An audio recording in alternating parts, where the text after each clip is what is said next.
Assalamu alaikum to you all. Walaikum assalam. All right. Good to see you. Good to hear from you. Happy that you're present.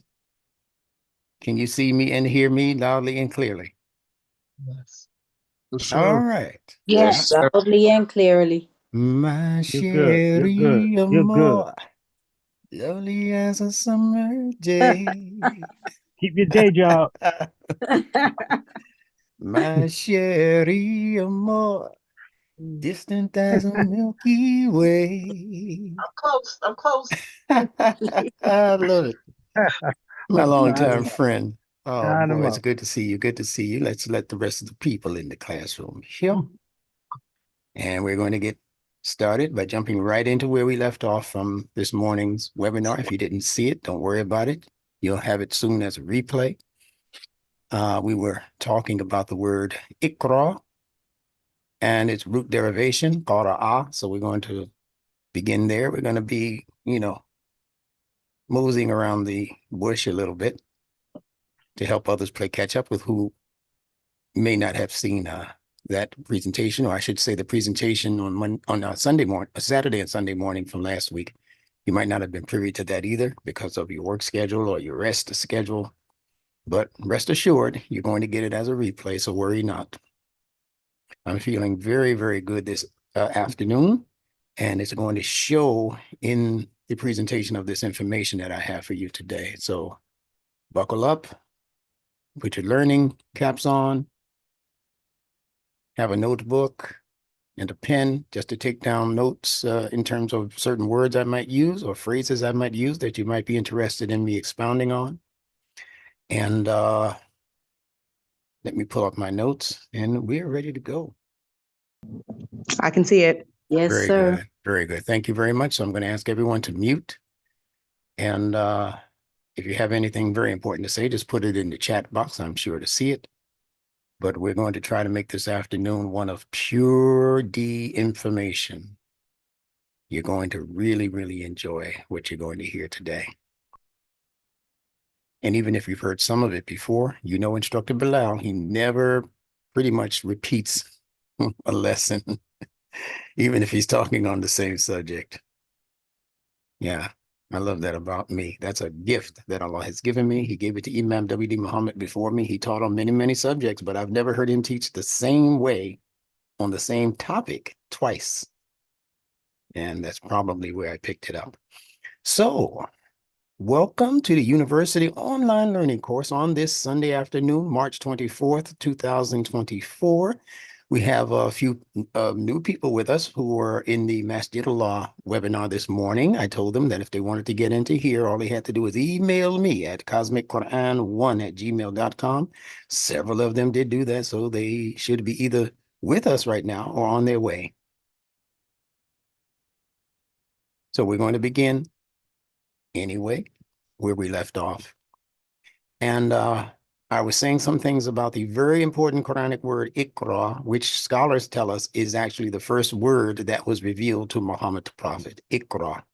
And they tell us that it means read, and Instructor Benjamin Bilal says that it does not at least as a first meaning, it does not mean to read. If it meant read, then Muhammad would have showed those people a book.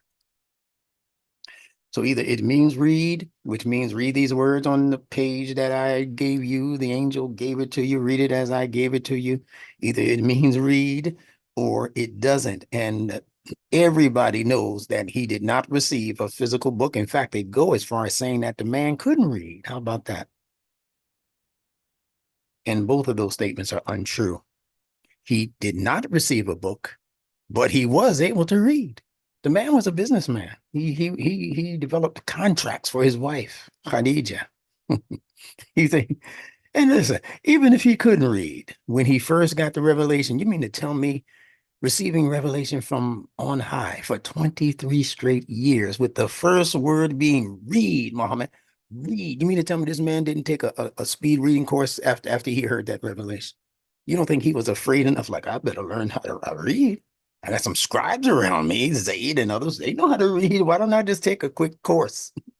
in how to put these letters together so I can obey the commandment. IQRA is a commandment to read, so they say. So you mean to tell me Muhammad was that disinterested in learning how to read for 23 straight years? Somebody's lying to you. Some of them intentionally, most of them unintentionally. They just don't know. So this is their time also to play catch up with the truth of the matter. And the truth of the matter is that he was not reading letters and words in a book. He was reading frequencies. We're going to bring it all together for you this afternoon. And we're going to show you that you and me can also read frequencies if you clear your mind up enough. That's basically what this period in your development called Ramadan is designed to do. It's designed to do to clear up your psychic makeup, to clear up your nervous system, to clear up all of that stray stuff going on in your memory bank that shouldn't really be remembered. Ramadan is designed to clear up all of the confusion that this world has been pouring upon your psychic makeup and your emotional makeup, and even your instinctive drives have gone haywire. Do you know that there are people on this earth right now who are cuckoo for Cocoa Puffs, who are out there having sex with animals, horses and donkeys? These people are nuts, but their instinctive drives have been put into cuckoo Cocoa Puff land. And the only way to get it back is to redirect your original fitra-based frequencies towards the disciplining of everything that Allah has created as your makeup, particularly your internal makeup. Your external makeup is not going to do anything except what's being suggested to it by the internal you, the invisible you within. That's the one that we're going for. That's the one that the Quran is targeted to. It's targeting your frequencies. Ramadan is the month in which was sent down the Quran, and then Allah right after that calls the information Al-Furqan. And they translate it as the discrimination. You know, weeding things out, picking this because it's good for you, leaving this out because it's no good for you. It's inconsequential. This is consequential. I'm going to keep this development. I'm going to keep this behavior. I'm going to keep this kind of thinking, this kind of feeling. See, that's Al-Furqan. And it is where we get the English word frequency. Furqan, frequency, F-R-Q, Furqan. And at the end is a suffix. Frequency or frequent, F-R-Q. The E-N-T at the end is a suffix. They have borrowed from this Quran without saying anything about it. They have zipped their lips. See? They get together in these secret societies and they vow to not tell people the source of the information that put them on top of the sciences. Can you believe people who are that selfish? It worked for us, but we ain't going to share this wisdom with the rest of the world. We'll go underground with it. We'll become Freemasons and Shriners and all of these other secret societies, secret handshake communities of people. And only we know what we're talking about. We can put the language right out there in the public and insult the public, and they won't even know we're insulting them because we're using secret words that only we're familiar with. See, those are the frequencies I'm talking about. And the life of the human being can be regulated to be uplifted or downgraded based on the frequency modulation being used by those in charge. So what is the Quran? The Quran is the opportunity to take those frequencies and put them back into your charge. You, individual, degree, no degree, high school graduate, no high school graduate, no public schooling at all, no elementary school out there in the backwoods somewhere. The Quran can take you and still elevate you up to the top of the sciences if you learn to pay attention. Allah says that he has created ayat, instructing signs in the skies, as-samawat. He has put instructing signs in the earth, al-ard, and he has put corresponding signs in us, he said, in you, he said, but most of us are not paying attention, essentially. So we have this great reservoir of wisdom waiting to open up its storehouses to us, but we're not paying attention. It's right there in your backyard. In fact, Allah has already put it in your bank. He's put it in your genetic bank to be able to understand everything that this Quran is presenting to you as wisdom. But we are so la-di-da. We're so busy doing mundane and just the regular low life, low desired things. And so our chakric energies are not able to be elevated and advanced forward. So according to our present day circumstances, we share the same basic level of frequencies as your average animal, and we're probably lower on the scale than that, according to the Quran. Allah says in the Quran that He created us fi ahsani taqweem. Laqad khalaqna al-insana fi ahsani taqweem.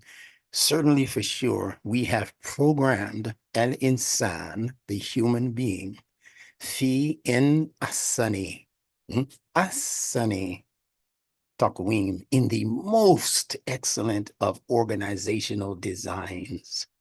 Don't say in the best of molds anymore. You know what mold is? You've seen it along the lining of the bottom of your wall when things got too humid or too funky in the house. You're living in the basement somewhere and mold begins to develop, and there are all kinds of allergies connected with mold. And there is actually toxicity. You could poison yourself by being constantly in an environment that's growing mold on things, in the corner, on the wall, on the ceiling, there's mold. And it comes from too much moisture that's just sitting around serving no purpose. So Allah did not create us in the best mold. What is the best mold? What mold would you rather be breathing in? Fresh mold? 2-year-old mold. I mean, there's no best of molds. That's another one of those linguistic gymnastic things that people who think they're smarter than us, that's what they do to entertain themselves. You see all these the people out here now thinking that they were created from mold. No, taqweem doesn't mean mold. Taqweem is a reference to the excellence in your balanced nature. It's from qaum. Qaum means to stand. Qiyam, qaum. Qaum represents a people of standards, a people who have gotten together and decided what is best for their collective life. See, that's what Allah created you as. He created you as an ummah. You, the individual, you are already a community, and the community within you is supposed to be standing on 2 legs. Those 2 legs are represented by moral logic. That's one leg, that's your left leg. The one that you put forward first, the weakest one, that's the one you put forward first. And then it's to be followed up by rational application, that logic. Once you decide what is morally correct for you, for your family, for your neighborhood, for your businesses, for your politicians, for the people across the waters, what is the best case scenario for your relationship with all of humanity, beginning with self, extending to family, et cetera, et cetera. Once you decide that, then that's what you stand upon. That's where they get the English word standards. That's what Allah is saying, that your best construction is when you are standing upon the principles of standards. Standards, it means to stand upon ard, and ard is the word for earth in Arabic. They know it. They put it in the dictionary. They even gave you the word ard as the first word of every standard English dictionary. The first word is aardvark. Go look it up. Oh, I do extensive study. I pay attention. I don't let these things get by me. The earthworm, aardvark. Aard means earth. So it means earth also in the word stand, aard, standing firmly upon the earth. The material reality, the world of matter, the world that produced the sciences, the world that produced physics and chemistry and all of that. That's what your intellect was designed by Allah to stand upon and balance itself. Don't be extreme. Don't start looking for things in the sciences to support your racism. You can't support white supremacy in the sciences. Science will not agree with you. Science will laugh at you and kick you out of the classroom when you come to science, or trying to prove, as some crazy dude did in the 60s, trying to prove white was racially superior and genetically superior. And Frances Cress Welsing, an African-American woman, blew him out the water. And his theory, he hasn't been heard from since. So don't try to use the sciences to support illogic and lies. The sciences are the wealth of information, or is the wealth of information that is born out of your paying attention to the fitrah of Allah, to how Allah patterned this creation, so that your mind can go into that creation and come out with the goodies. Just like the plant becomes a plant because a seed went into the ground had to split, and then the potential in that seed flourished forward. That's what this is about. And you're being taught this information now in today's time by what the Quran calls an Ummiyid. Those were the people under Muhammad the Prophet. They were called Ummiyid, and they translate that as ignorant, unlearned, unschooled. Well, I'm an ignorant, unlearned, unschooled person, if that's what Ummiyid is, but I know that's not what it is. Ummiyid simply refers to those people who paid attention to first things first. What was the first thing that came into your life as a relationship? Was it your mother or was it your father? Somebody open up their phone real quick. Don't shout it. Just tell me what relationship came first. Your mother. Thank you very much, my host. Now, your father came later, if he came at all, but you know your mother had to be there. And your mother is the primary one responsible for teaching you most of the basic things that you know. She taught you manners. She taught you how to eat, how to hold a spoon and all of that, how to hold a fork, how not to get all of the food on the side of your face like you used to do when you first learned to eat. She civilized you. So when Allah says that we are an Ummiyid people, that's exactly what it means. We are people of mother wit. Another gem from the pages of Imam W.D. Muhammad's tafsir. That Ummiyid means that we had as a major influence in our life as a people, mother wit, the things that we learned from mother without having to go to school to find it out, to learn it, to advance it. We advanced it because mother kept advancing it. Okay, child, now that you've learned how to tie your shoes, now I'm going to take you to the shoe store and teach you how to pick some shoes. Okay, child, now that you're old enough to work, I'm going to take you to the corner and show you how to shine some shoes. This is the history of many people on this planet. So it always advances itself. That's what Rab means. It's always involving the advancement of the knowledge, the advancement of the sciences, the advancement of the linguistics, how to speak better, more appropriately, how to move around and conduct yourself with manners and discipline. These are evolutionary constructs that Allah created and power packed into the DNA and RNA of every human being on this planet Earth. And that's why there's no such thing as racism. Don't let anybody bring that to you. The black man is God. The black man is superior. The white man is superior. We just can't say it anymore in the open public. But we know, brothers, we're the superior race. No, the Jews. We are the chosen people of Yahweh. We are the only chosen people. And no matter what we do, we're going to stay in the favor of the Elohim and of Yahweh and of El Shaddai and all the other names we have for this supremely powerful power, who at one point rested in history. And when he rested on the seventh day, according to the Torah, then he handed the workload over to his people. And now we have to run the world as though we are God. Now, they don't say that part out loud, but that's their behavior on the most part. People who actually believe that. And that's not all Jews who believe that. That's the ones who have manipulated the language of religion to suit their egotistical purposes. So don't go with that. Go with what the Quran is saying. The Quran is the upgrade on all knowledge that has ever appeared on Mother Earth.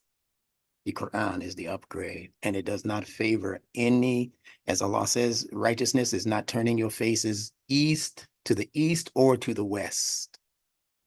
Then Allah gives you a litany of things that you're supposed to be not just believing, that you're supposed to be doing as actions that qualify you for his paradise.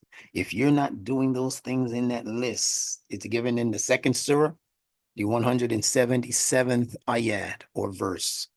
there's a litany of about 7 things that Allah is commanding us to do actually. And if we are not doing any one of them or the combination of them, or at least attempting to do those things, then we are not being qualified for his Jannah, his paradise, Firdaus, or any other daus. You'll only be preparing yourself for a dose of the fire, because now you need to be purified. You just spent your whole life just doing rituals. It's amazing. I go online and I look at Ramadan on Facebook, and I listen to the lectures of the people who are lecturing during Ramadan. And the one guy I listened to, you'd be familiar with him, but I'm not going to call his name. But like I was going to say 80% of his lecture was dealing with rituals. But then when I listened back to it, I realized it was 100% of what he said. That was just dealing with the prayers, the supererogatory prayers, the sunnah prayers, the nafil prayer, how many tarawih we're supposed to do, how you do the dhikr. And all of it was ritual oriented. There's nothing in the Quran that even suggests that you can be on Allah's good side by just doing rituals taught to you by men. 99% of those rituals are not even in the Quran. Where's the dhikr on your fingertips and on your phalanges? Where's that in the Quran? You don't even find the cupping of your hands to make dua in the Quran. Not that anything's wrong with it. That's what humans got comfortable doing. But you don't find Allah, when he mentions dua, he's not. In fact, when Allah mentions dua in the Quran, it's never in relation to asking him for anything, except a request to be in his presence. And dua simply means invitation. So we are to invite Allah into our lives, because Allah will not come by force. When he said, La ikraha fi din, let there be no compelling in the deen, he didn't say just for humans. He follows that sunnah. He doesn't compel any of us. Everything we do it as a volunteer. I don't know why they keep translating abd as slave. That's not what Allah has in terms of a relationship with the human being. We are not slave. What does Allah look like? What does he want a slave for when he needs nothing? Totally independent, totally unique, and separate from every and anything that he has created. Why does Allah need, and that leaves a bad taste in the mouth of African-American people. No, that leaves a bad taste. Now you might say, well, no, I can be a slave of God. Not in your subconscious mind, you can't. You can't fool yourself that deeply. You can't fool 400 years of slavery. You can't fool your DNA into just, forgetting about that when you hear the word slave or servant. You might say, well, servant is better than slave, right, instructor? No. Slave is forever. And I understand that we're connected to Allah. We're to be obedient to Allah's word forever. I get that, but not as a slave. A slave, if he doesn't do what his master tells him to do, he can be forced, he can be whipped, he can be punished. You might say, well, doesn't Allah punish us? According to the Quran, not really. Allah says it's not really Allah who's punishing you. He says you're punishing yourself. Now, let me tell you how you're doing that. Every time you move to the left of what Allah wants you to move to the right to, in other words, he says, do this and do this and do the third. And you do this, this, and the third, but the way you want to do it, or the way Shaitan is encouraging you to do it. Whenever you verge off from the fitrah-based methodology that Allah has established in nature, there's a particular set of frequencies that you have to operate on. You have to breathe in and out. You can't do it your own way. You have to eat food through the mouth, not through the ears or the nostrils. You don't suck up your dinner through your nostrils. There are certain fitrah-based actions that you must do if you intend to be around for more than a day. And if you don't do those things, that's not Allah punishing you. That's your dumbness punishing you. And me. If I verge off, I would do this thing differently. I'm going to suck my liquid through a straw through my nostril. Go ahead and do that and see how long you live to tell somebody else about it. So that's what we mean by Allah's punishment. That you're only punished to the degree that you verge away from his fitrah. This is the deen of al-fitrah.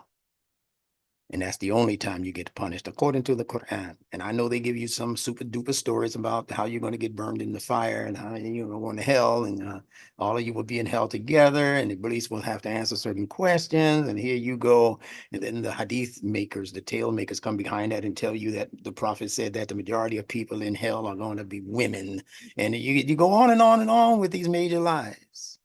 They sound cute in the ears of a man who's already a masculine mess.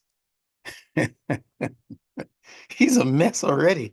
And then somebody teaches him that the majority of women in hell, the majority of people in hell are going to be women because they, listen to this, because they disobeyed their husbands. I heard a female on Facebook yesterday, face covered, trying to break down this irrational thing about the women and how women are the ones who will be cursed because they're not listening to their men. They're not listening to their husbands. They're not listening to their mates. What if the mate is cuckoo for Cocoa Puffs? What right do you have to follow him? That's all I'm saying. Allah said he created us min nafsin wahida, meaning male and female, from one essential soul. So what gives him a better right over you? What gives her a better right over you, mister? What gives you, mister, a better right over her? You have an even Steven opportunity for Jannah, for paradise, if you recognize your common essence. But because we've bit the bullet of these previous religions that told us that the man is in charge. The man is in charge of the women, and the women are in charge of the children. That's straight up Bible talk right there. I believe it's in the Old Testament, the Torah of the Jews. Yeah, I believe it is. I know it is. That the man is the head of the woman, and that the woman is the head of the children. And it shall be that way forever and ever. Amen. And I'm telling you, the Quran comes to destroy that illogical thinking. There's nothing in the Quran. Oh, I'm going to start some trouble today. But there's nothing in the Quran that suggests that men are the head. Listen to the language. That means if you're not if you're a woman with no man, you're a woman with no head. You mean to tell me all of these women who have been able to raise children successfully with no man in the house, no fault of their own most of the time, you mean to tell me that those women are not going to see God's paradise because they didn't do it God's way? They should have found a man in the 10 years that they raised that 10-year-old or that 10-year-old and that 5-year-old or whoever and however many children they had in the household. How dare you, woman, try to do this without the aid of a man? But what if most of those males have been conditioned to be knuckleheads? Have been conditioned to be irresponsible men, have been conditioned to be philanderers, while that wife was busy sacrificing her time and her life to raise those children. He's out doing the do with bow-legged Sally. That's what I'm talking about. I don't mean all of them. I'm just giving you a sample and an example of what I'm talking about. He's still supposed to be the head of the house because he's a biological male? Heck no. I wanted to say something else. So that's not how this thing goes. And we have to recognize it. The quicker we recognize the fitrah and how Allah has actually and factually created us as human beings to perform, the faster we're going to grow up in this world and become the new world leaders. That's where we're headed, but not all of us. We are being conditioned right now by the Lord of all the worlds, as they call him, Rabbil Alameen. We're being conditioned by our Rabb to step into the position, a world position, not just an American position, but starting in America, we are going to become the linguistic and the academic leaders of this world. We will soon after that become the cultural leaders of this world. We will soon after that become the academic leaders of the world in all of the academic sciences and categories, mathematics, all of that. This happened before in history with the initial groups of Muslims that Allah brought to this planet through Muhammad the Prophet. Not long after he passed, Muslims in many parts of this world, from Arabia to Egypt. This is why all of these universities started popping up. Al Azhar in Egypt, Timbuktu, Indonesia. These places started just popping up. with academic excellence. You don't think Allah can do that again? But it won't happen until you get reunited or reintroduced to your fitrah, because that's your deen. You started shaking hands with all of the Bukhairi. You shook his hand. You shook a Muslim's hand. You shook Abu Dawood's hand. You shook Tirmidhi and all of these other people whose names are attached to these hadiths, which on the most part are fabrications of information that they attribute to to Muhammad the Prophet. That didn't start in Arabia. That started in Iran, ancient Persia. You started getting introduced and you started attending the parties of all of these supererogatory people who you now had to get a signature from before you could go forth with your Islam. I'm not comfortable unless I know what Abu Dawood said about this instance in the life of the Prophet. Did Allah put that instance in the Quran? No. That's why we have to go to the Hadith. No. You need to learn to answer that a different way. Did Allah put that in the Quran? No. Then it's not important. Oh, they hate me for this, some of them. I can feel them frothing at the mouth. If it's not in the Quran, it's not important. If it's in the Quran once or twice as a word or concept, it's not as important as when Allah repeats a word like as-salat and as-zakat and taqwa and iman. He repeats those all throughout the 114 surahs of the Quran because he wants you to know, in case you forgot, this is important. That's why I'm introducing it again. And then he introduces it through a different conceptual framework in terms of the actual sentence he puts it in and the form of the verb that he uses to explain it to you. The same word. It'll be taqwa here, it'll be muttaqeen somewhere else. It'll be plural somewhere, it'll be singular in another instance. And then he has a context that he has placed these important and valuable words into and around. A context, not just a content. So why have you become content with the way that these scholars have trained you? We're going to bust you out of L7 with this new logic. We're going to break you out of your prison. You're in prison. You're in the prison of the hadith makers. You're in the prison of those who have put the hadiths above the Quran. Keep them, read them, follow the best of your ability to what they're saying if it sounds logical. And most of them do not. You know, there are almost 7,000 popular hadiths that have been accepted by Muslim scholarship. You haven't been introduced to most of them, but most of them will drive you again cuckoo for Cocoa Puffs. Those are the ones that are telling you that women are the majority of the inhabitants of the fire. And they will be. It might not even be any room for you, dude, because all of these women who are doing all of these nasty and wicked things and saying bad things and nasty things and not obeying their husbands was the main reason they gave. And they said Muhammad said it. It's the hadith that told you that this Muhammad that they're talking about in the hadith, which I don't accept as Muhammad, the prophet of the Quran, they said that Muhammad that they developed for those hadiths was a pedophile. That's clear in their literature, that he married a 6-year-old. No, brother, you have to understand, he did not have sex with her until she was 9 years old. Okay, that makes it better. If I have a 6-year-old daughter, no, I don't want you to marry her. Hey, but as soon as she turns 9, she's up for grabs. Is that the thinking of the average man out there or the average woman out there? Heck no. It doesn't make any sense, but they taught us to bypass common sense in favor of the group, what do you call that? Groupthink. If the majority of the scholars said it, the majority of the people in my masjid said it, the majority of the imams that I've spoken to, they agreed with it, it's okay with me.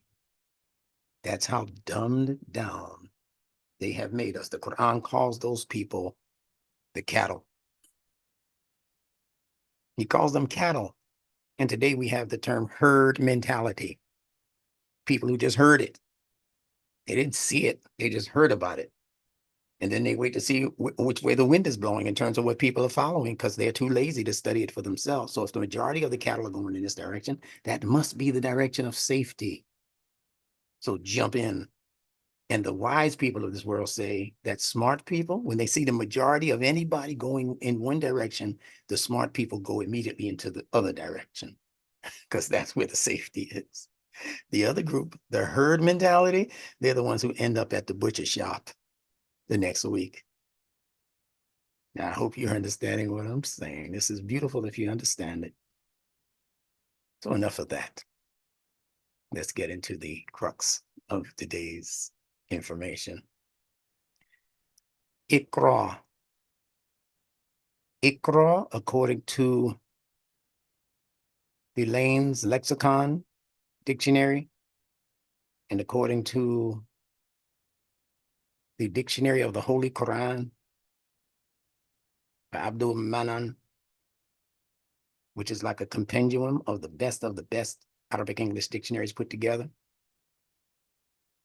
And if you ask me, I can tell you where to get that. If you don't have it, it's a small leather bound kind of book. Dictionary of the Holy Quran, recommended very highly by Imam W.D. Muhammad as a dictionary. Lane's Lexicon is good, but Lane's Lexicon is included in this Dictionary of the Holy Quran that I'm speaking of. So when you look into those dictionaries and you look up the word Iqra based on the root letters Qa, Ra, A, Qara'a, it's going to say that Qara'a means to collect. Qara'a means to gather. And you know, it's interesting. I looked in Lane's Lexicon just this morning and they had removed 2 essential meanings for the word that were there just last week when I looked. So these people are manipulating to no end.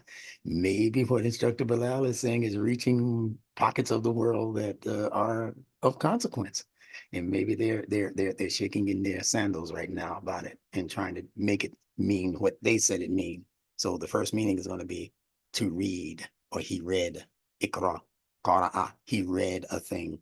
And I'm telling you that's not true. If that's true, why would Allah reveal that to Muhammad as a first message when they say he couldn't read, number one? And secondarily, even if he could read, he didn't come away from that initial experience in the cave Hira. Again, another thing that's not in the Quran. It never says he received this message in the mountain or in a cave or anywhere called the Hira. Those, I got to tell it to you like this. Those are the scholars who are doing that, who are framing the environment for particular pieces of revelation, because they need to condition the public to believe the historical narrative in a way that favors them. At some point, they could have said he received a revelation when he was in Egypt. That's in Africa.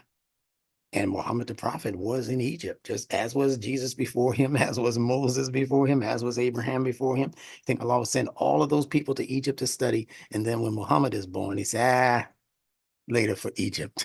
No, Egypt is a very special place in terms of academia for smart people in history forever. Many of those people ended up, that has to be a special vibration or frequency happening in so-called Egypt for Allah to allow all of these different prophets to come out of that land, or at least visit that land. And Muhammad was no different. As a matter of fact, his name suggests that he was a frequent visitor to what at the time was called Hemet. It wasn't called Egypt. It was called Egypt by the Greeks. Egypt is a Greek word. It's not a Commission or Kemetic word. They were calling their land Kemet. They were also calling their land Hemet. K and H are interchangeable as gutturals, as you know by now. So Kemet, Hemet, and then they threw another consonant in there, Cha. It was also called Hemet. How wonderful is this wisdom? I hope y'all are enjoying this like I am. Without breaking your fast, I hope y'all are enjoying this meal in the way that I'm dishing it up to you.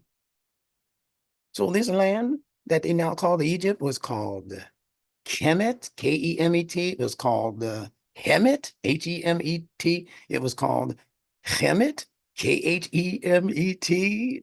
How wonderful is that when you understand that these consonantal connections are also connected to the word Hamed. Hamed, H-A-M-A-D, and Hamd, as we like to say at the beginning of Al-Fatiha. Al-Hamd, the Hamd belongs to whom? To Allah, Lillah, to Allah.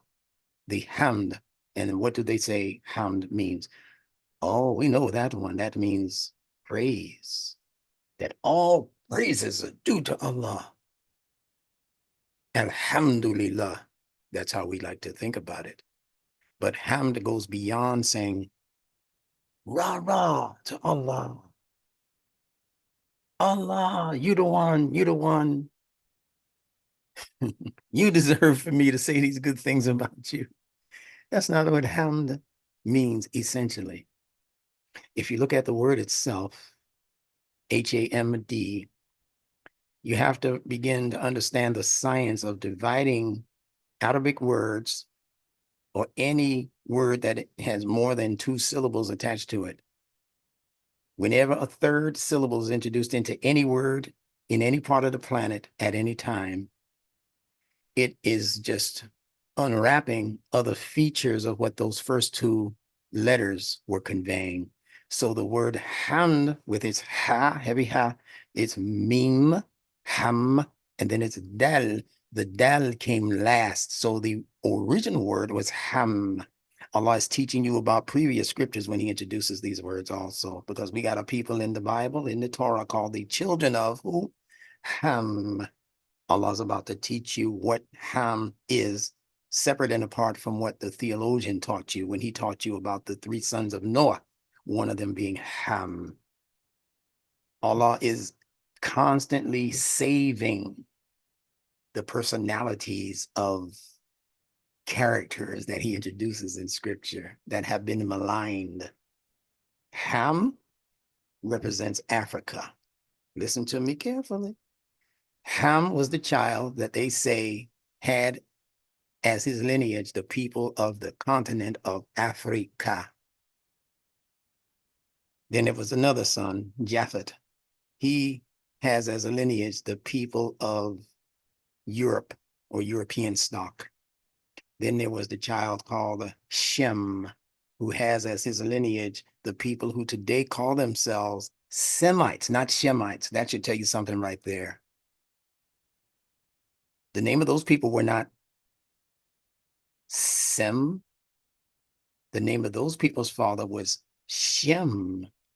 So now could it be that they're trying to pull a sham on us by introducing this foreign name, Shem, into the lineage?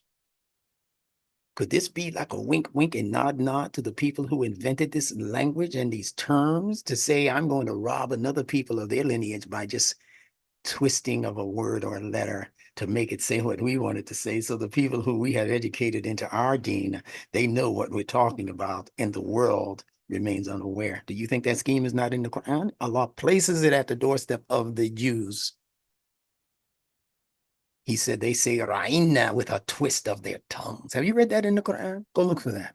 Just Google it, just like I said. They say Ra'ina, R-A-I-N-A, with a twist of their tongues. In other words, the ears of the Arabs were hearing something that meant something wonderful. But the ears of the Jews and their leadership, their scholarship, they understood that Ra'ina doesn't mean what you think it means.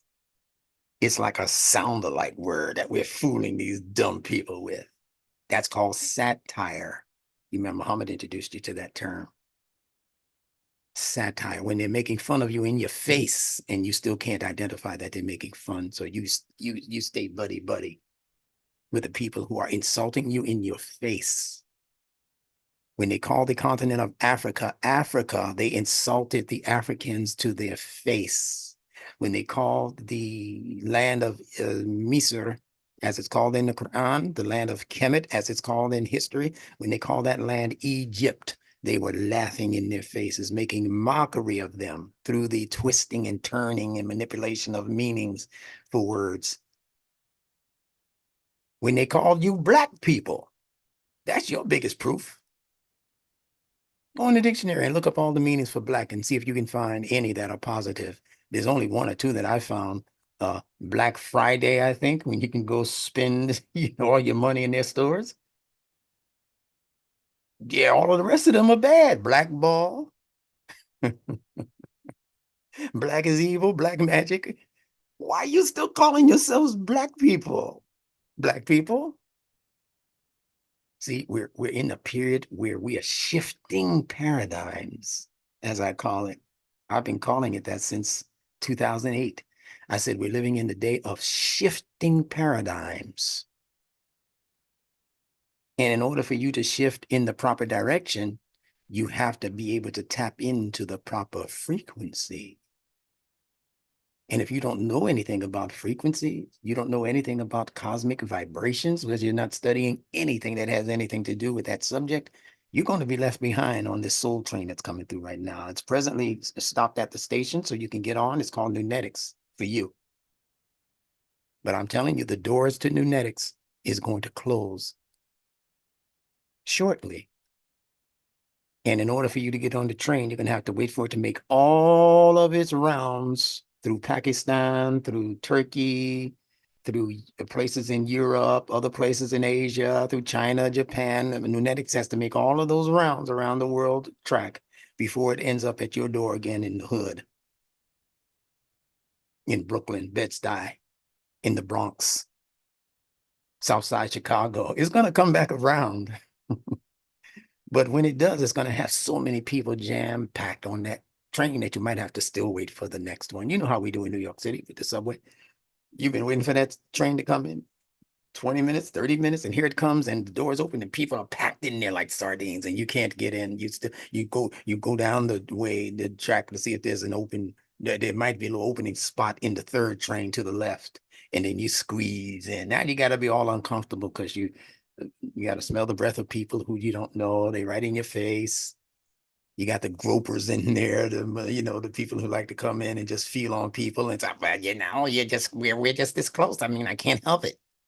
What's that bulge in your pocket, bruh? You're gonna have to deal with all of that when you're trying to get onto a jam-packed subway. But unbeknownst to most people, I'm designing Nunetics. I'm designing this experience so you won't never have to be that close to anybody else who's studying Nunetics, because it's something that will never become that popular. It's not meant for everybody. I don't advertise it for everybody. The majority of people, as Allah say, don't know and don't really want to know. So they're not never really, as a worldwide humanity, going to be interested in this linguistic science. Only those people who understand the value of what they're coming into as information. So don't worry about that. Just worry about the fact that if you don't get on as soon as you can, the doors are going to close. Remember the Popeye cartoon from years ago? They open up, they show you who the producer is, who the writer is, and all, who the cartoonist is, the animator, and then they open back up. They might say, okay, voices by, and then, but there's a point in that cartoon at the beginning where when it closes, it's closed. All right, let me move on. So it does not mean to read. Unless you understand reading to be the collection or the gathering of multiple letters to form a word. That's the only way we can justify IQRA, meaning to read, qara'a, to read, because we're gathering letters. That's how you first learn. A, B, C, D, E, F, G, H, I, J, K. As a child, we used to say, I'm, we didn't know the rest of that stuff. We just stopped at the P. M, N, N, I, P.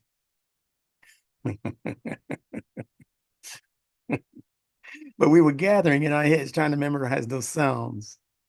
How great our childhood was if you were a normal child growing up in a normal family. No family is truly normal, especially in this day and time. Maybe it never has been, but to a child, the things that they did all of the time with their family, they had mom and dad in the house, they had siblings in the house, sisters, brothers, they had a good working relationship with the people next door. I'm talking about those days that many of us who were my age experienced. We knew what it was like to get a spanking with a belt or even a paddle. We knew what that was like. When it was trying to bust our, head open. And now my dad, he went to, matter of fact, he left it to my mother to punish us if we needed it. And believe me, if you got a spanking, it's because you deserved it from my mother. She just wasn't the kind of person who enjoyed putting her hands on her children for that reason.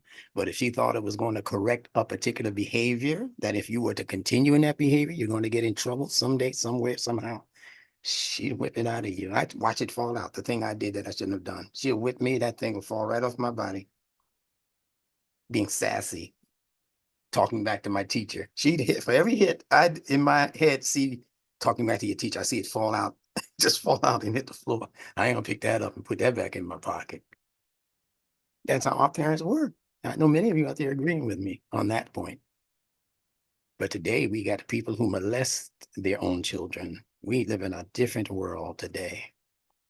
We got people who are so unconcerned about their child's development, mental development, moral development, emotional development, how they are developing even instinctively. We got 6-year-olds that are pushing 200 pounds because their parents will let them just keep eating, eating, eating. Sometimes it's passed down as a behavior from the parents. Many of these overweight children have overweight parents, so you can't directly blame the child. It's the habit that has formed in that household. It doesn't make them evil or anything like that. It just makes it so that it represents another challenge that people have to confront and overcome. And we have a lot of good help in the world now, psychologically speaking, in terms of the psychiatry of how to handle issues like overweight. And you got some people who know how to take it and they know how to turn a loss into a win so that you're not being browbeaten about something that more than likely is not even your fault. For much of my life, I would be considered overweight. I'm still considered. If I step on a scale, the doctor will say, you can stand to lose a few pounds. You are technically overweight. I'm talking about issues now that affect us as a people.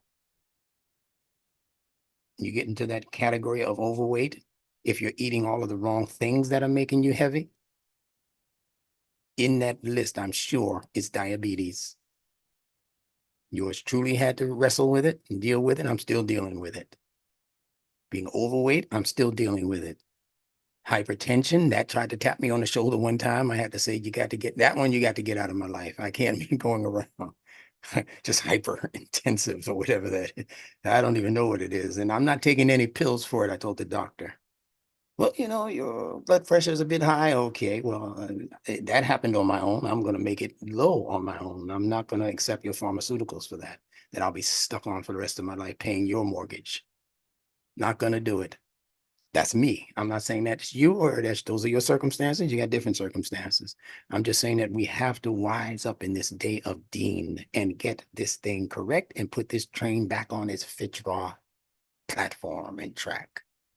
That's all I'm saying. All right, I'm going to go for it now, and I'm going to really, really, really conclude this lesson today.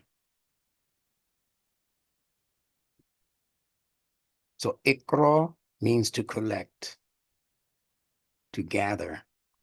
And in this case, we're talking about to gather information that is resting in the subconscious region of the brain. Subconscious, the region that is connected to your emotions and your memory. That's how you're able to gather it. You can't read literally unless you gather those letters from the subconscious mind. And those sounds are attached to emotions that are also in the back of your head in the form of your cerebellum brain, the lower back part of the brain. So we're talking about 3 portions of the brain: the neocortex, it controls your moral and rational thinking, decision-making, the rational part that implements things. Then you're dealing with the midbrain, the limbic brain, also known as the mammalian brain, and it governs over your emotions and also your memory. That's the limbic or the mammalian brain doing that. The mammal brain, all mammals in the world, human and otherwise, have that brain. And you're only a mammal if you're born out of the midsection of your mother. And you attach yourself immediately to her mammaries, her breasts, for sustenance. All mammals can do that, including the human. We're the only ones who have been taken away from our FITRA in favor of Similac and Soyalac. and other things that lack. But normally, back in the day, when there wasn't no carnation milk, no pet milk to supplement, when mother had to get up and go and you still needed milk, they would give you watered down pet and carnation milk from the can. And then they decided to invent Soyalac and Similac. It's similar, but it's not, it's still lacking. And the soy is even worse. They convinced the majority of this country that soy was a good thing when soy and soybeans is not meant to be ingested by humans. This is how often they were able to pull the proverbial wool over the eyes of the public with no shame in their game, as long as they had profit at the end of the road.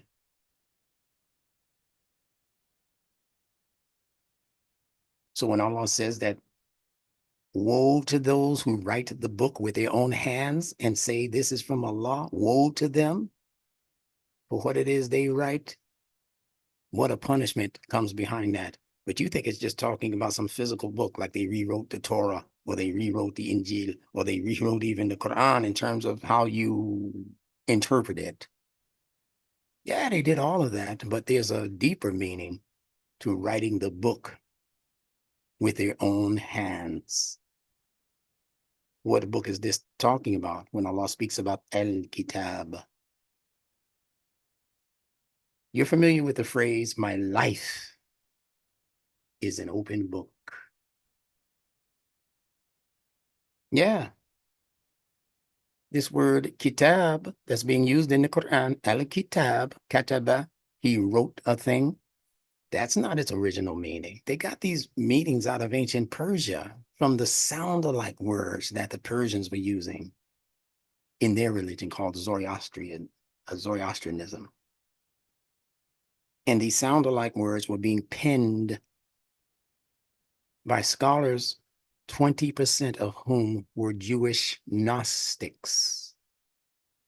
They were Jewish Gnostics teaching the Zoroastrians. You can look this up. What percentage of Zoroastrian leaders and teachers and mullahs and all of these other terms, what percentage of them were Jewish? And the answer will come back to you as it came back to me. Minimum 20% of their leadership. So what does that mean? It means that if the Muslims began pulling their definitions for words from the ancient Persians who converted to Islam with a wink and a nod and came into positions of religious leadership over the Muslims as mullahs, then the meanings they were being fed by these leaders were meanings of words that were antithetical in many cases to what the word, the sound-alike word in the Quran was trying to tell them. And it also means that it connected them to a logic and to a deen that came before them that had already been corrupted. The Torah, these were Jewish Gnostics. And Gnostics operate in secrecy, not in the open. The Gnostics broke away from the Catholic Church in the Christian paradigm of things. And they said, we're not going to accept what you're saying about Jesus. We don't believe Jesus is that physical person that you keep talking about. We believe he's a secret kind of traveler through the earth. And, and he actually represents something symbolically, the word of God symbolically. It's not that what they were saying was not partly correct, but when they started to gain power in the world, the Gnostics then did a flim-flam on their own people. And they said, yeah, I know that we teach that knowledge is intuited. And this is what the Jewish Gnostics were saying in Persia. Knowledge is intuited. It can be intuited by any of us. So it doesn't take a pope to teach us when God himself can inspire us intuitively. That's what the Gnostics believed. But when they began to rise in some modicum of power, they pulled a flim-flam and they said, yeah, it's true, we can intuit knowledge, but not all of us. Just the special ones. You see how that goes?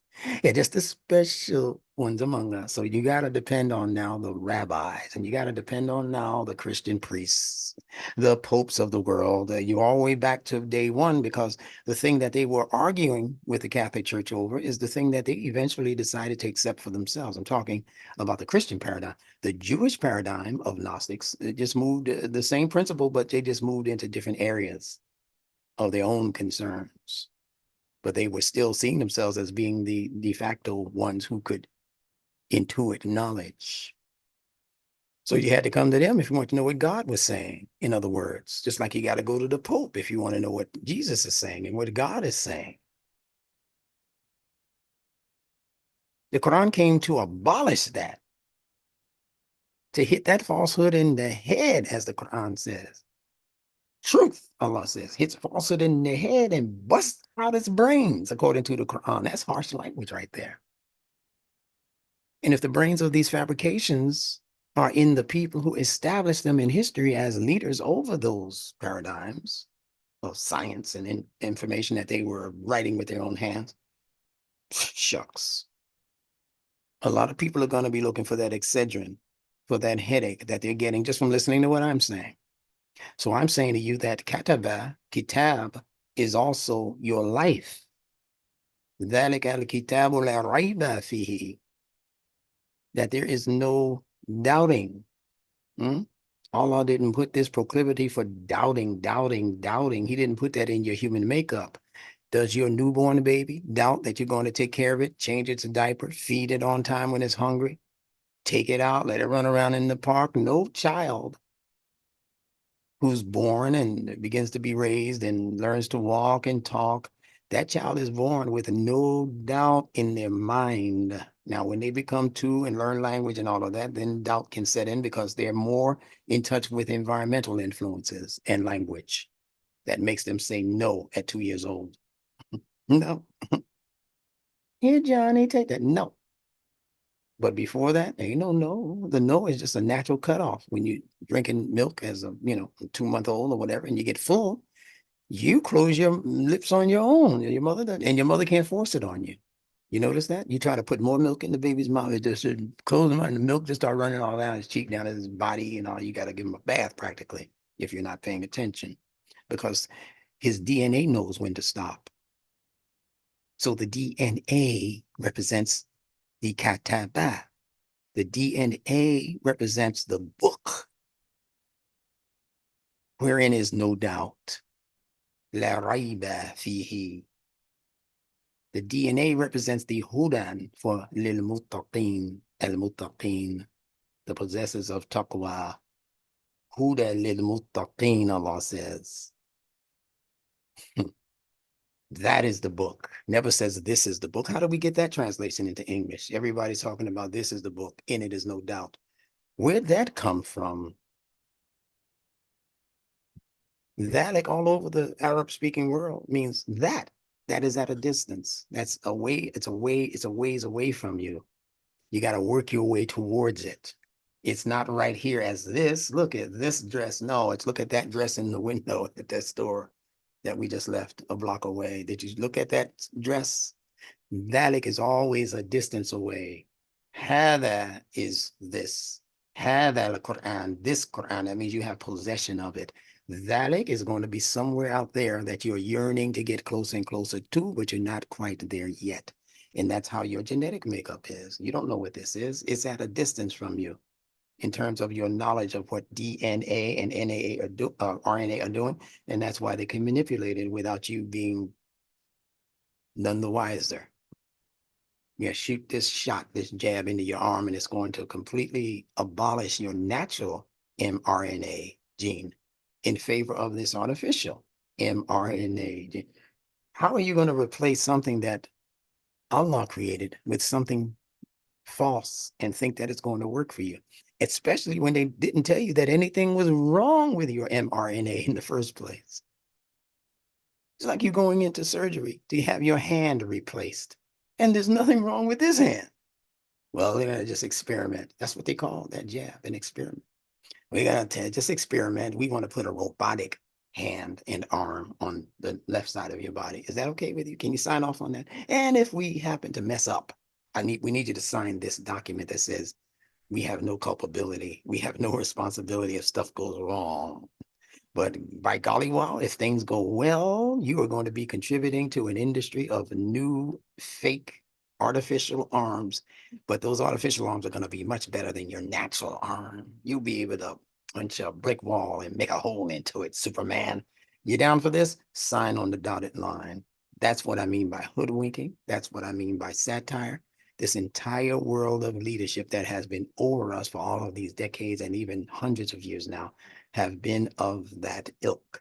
And Allah is bringing about a cosmic shift in the energies of the universe itself. And that's why people are waking up. So don't be woke in this day and time. Be awake. Woke is a past tense term. He woke up 20 minutes ago. They constantly want to keep you in the past.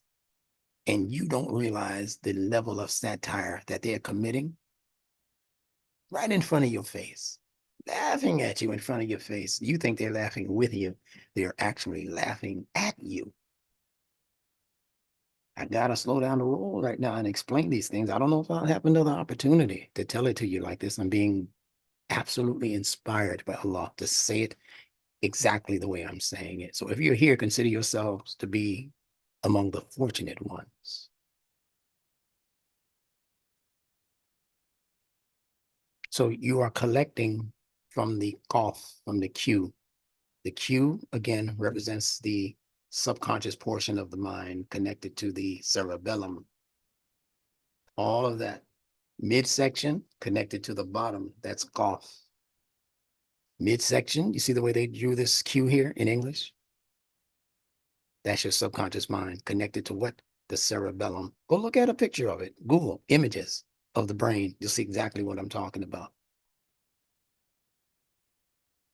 So that's the information that lies dormant until it's called forth. It's lying dormant, like your money is lying dormant in the local bank until you call it forth. I need some money. And you go there and it comes from the back of the bank, from the vault up to the counter, so that the teller can give you what you're asking for. Yeah, the one who tells, that's the teller. So you collect information from your subconscious mind and then you feed it up to the conscious mind. That's Ra. So you have Qaf. The I is not a part of the root for this word. It's Qa, Ra, A. Comes from the back of the mind, issued towards the front of the mind. Comes from the subconscious portion of the brain into the conscious portion of the brain. That's what the Ra, the letter R, means. And that's what reading is. You got to go into the subconscious storehouse of letters and how letters sound, and you got to pull that out of your subconscious mind and bring it forth into your conscious mind and then be able to pronounce it. So it's from Qaf to Ra to A. That's the pronunciation. A, Qa, Ra, A. So we'll let them get away with interpreting this word as read. But what it really means is to collect or to gather, because this word is actually an agricultural word. Listen to me carefully now. It's an agricultural word. The entire Quran, on the most part, I should say, is based on two areas of human activity. The first one we just mentioned as agriculture. The second one we're going to mention as commerce or trade, as they used to call it, commerce. So the first one is agriculture. The second one is commerce. Let me explain it to you in a different way, and you'll have to stop the video and write these things down if you're going to really benefit from what the instructor is teaching you tonight. As you know, there are four major elements in the world. In fact, all of the elements are connected to one or more of these four. I want someone to quickly open up their phone and give me all four. Don't scream. Just be normal. Anyone?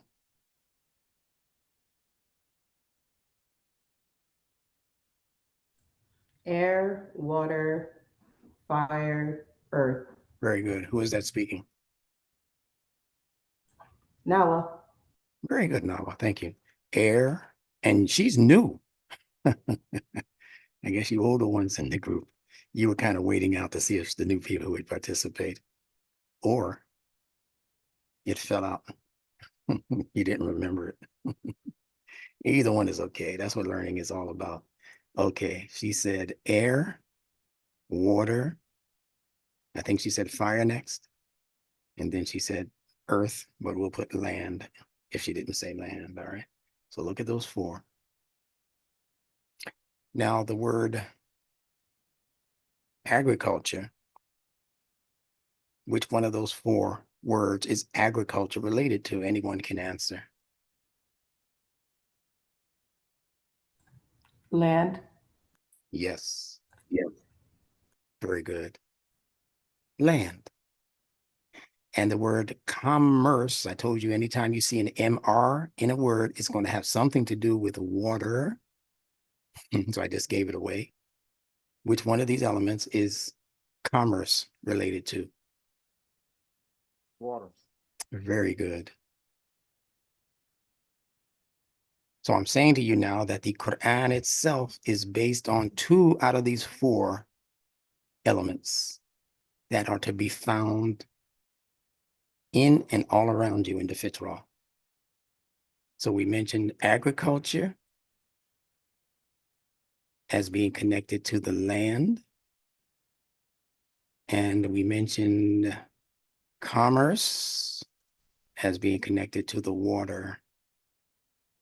MER, merchant, marine, anything with an MR is connected to the water element.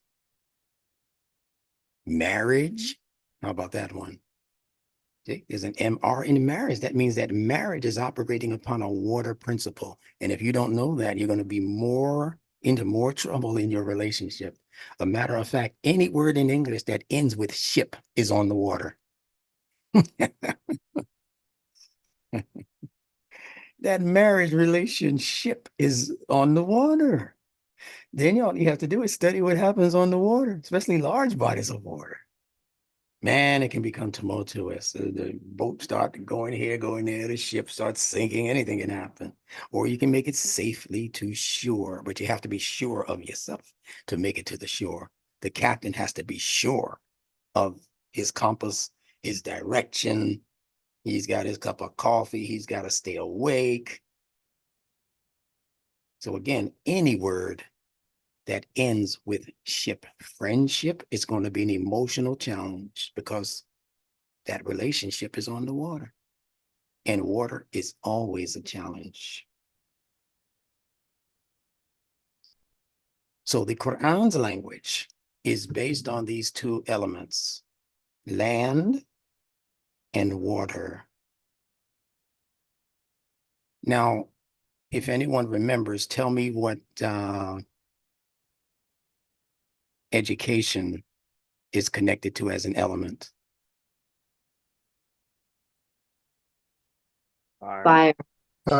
That's right, fire, thank you. And what's the last one of the 4? Air. Air. And what is air related to?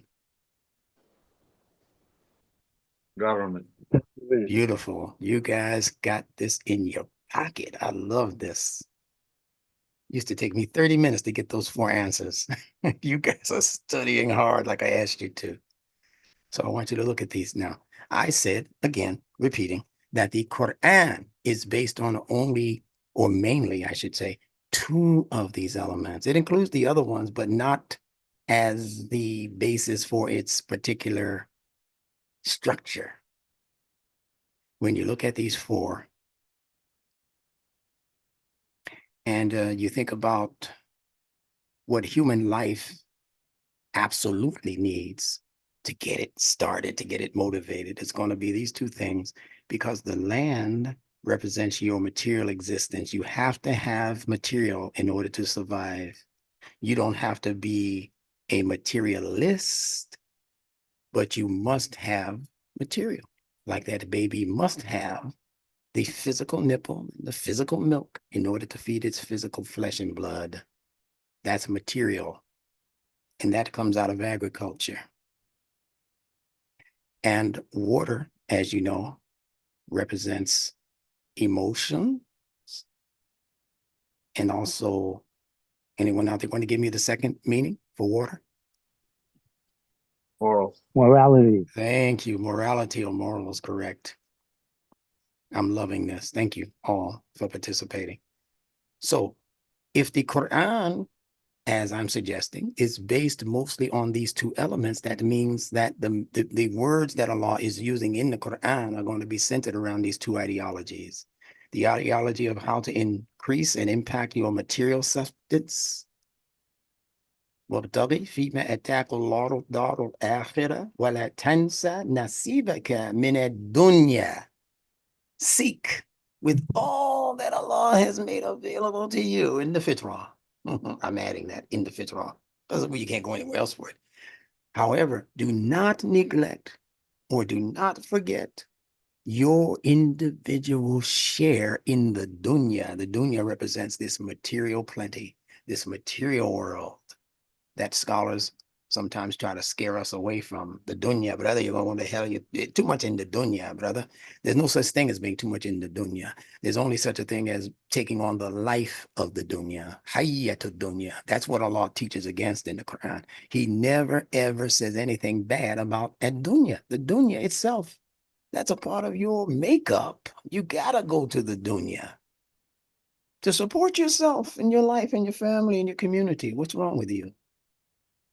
So don't confuse hayya to dunya, the life, hayya, the energy, the life. When you start turning yourself to material things as though they are gods in your life, ilahun in your life, they are moving and grooving and directing the flow of your energy. And if it doesn't end with you having more material stuff, you don't want it.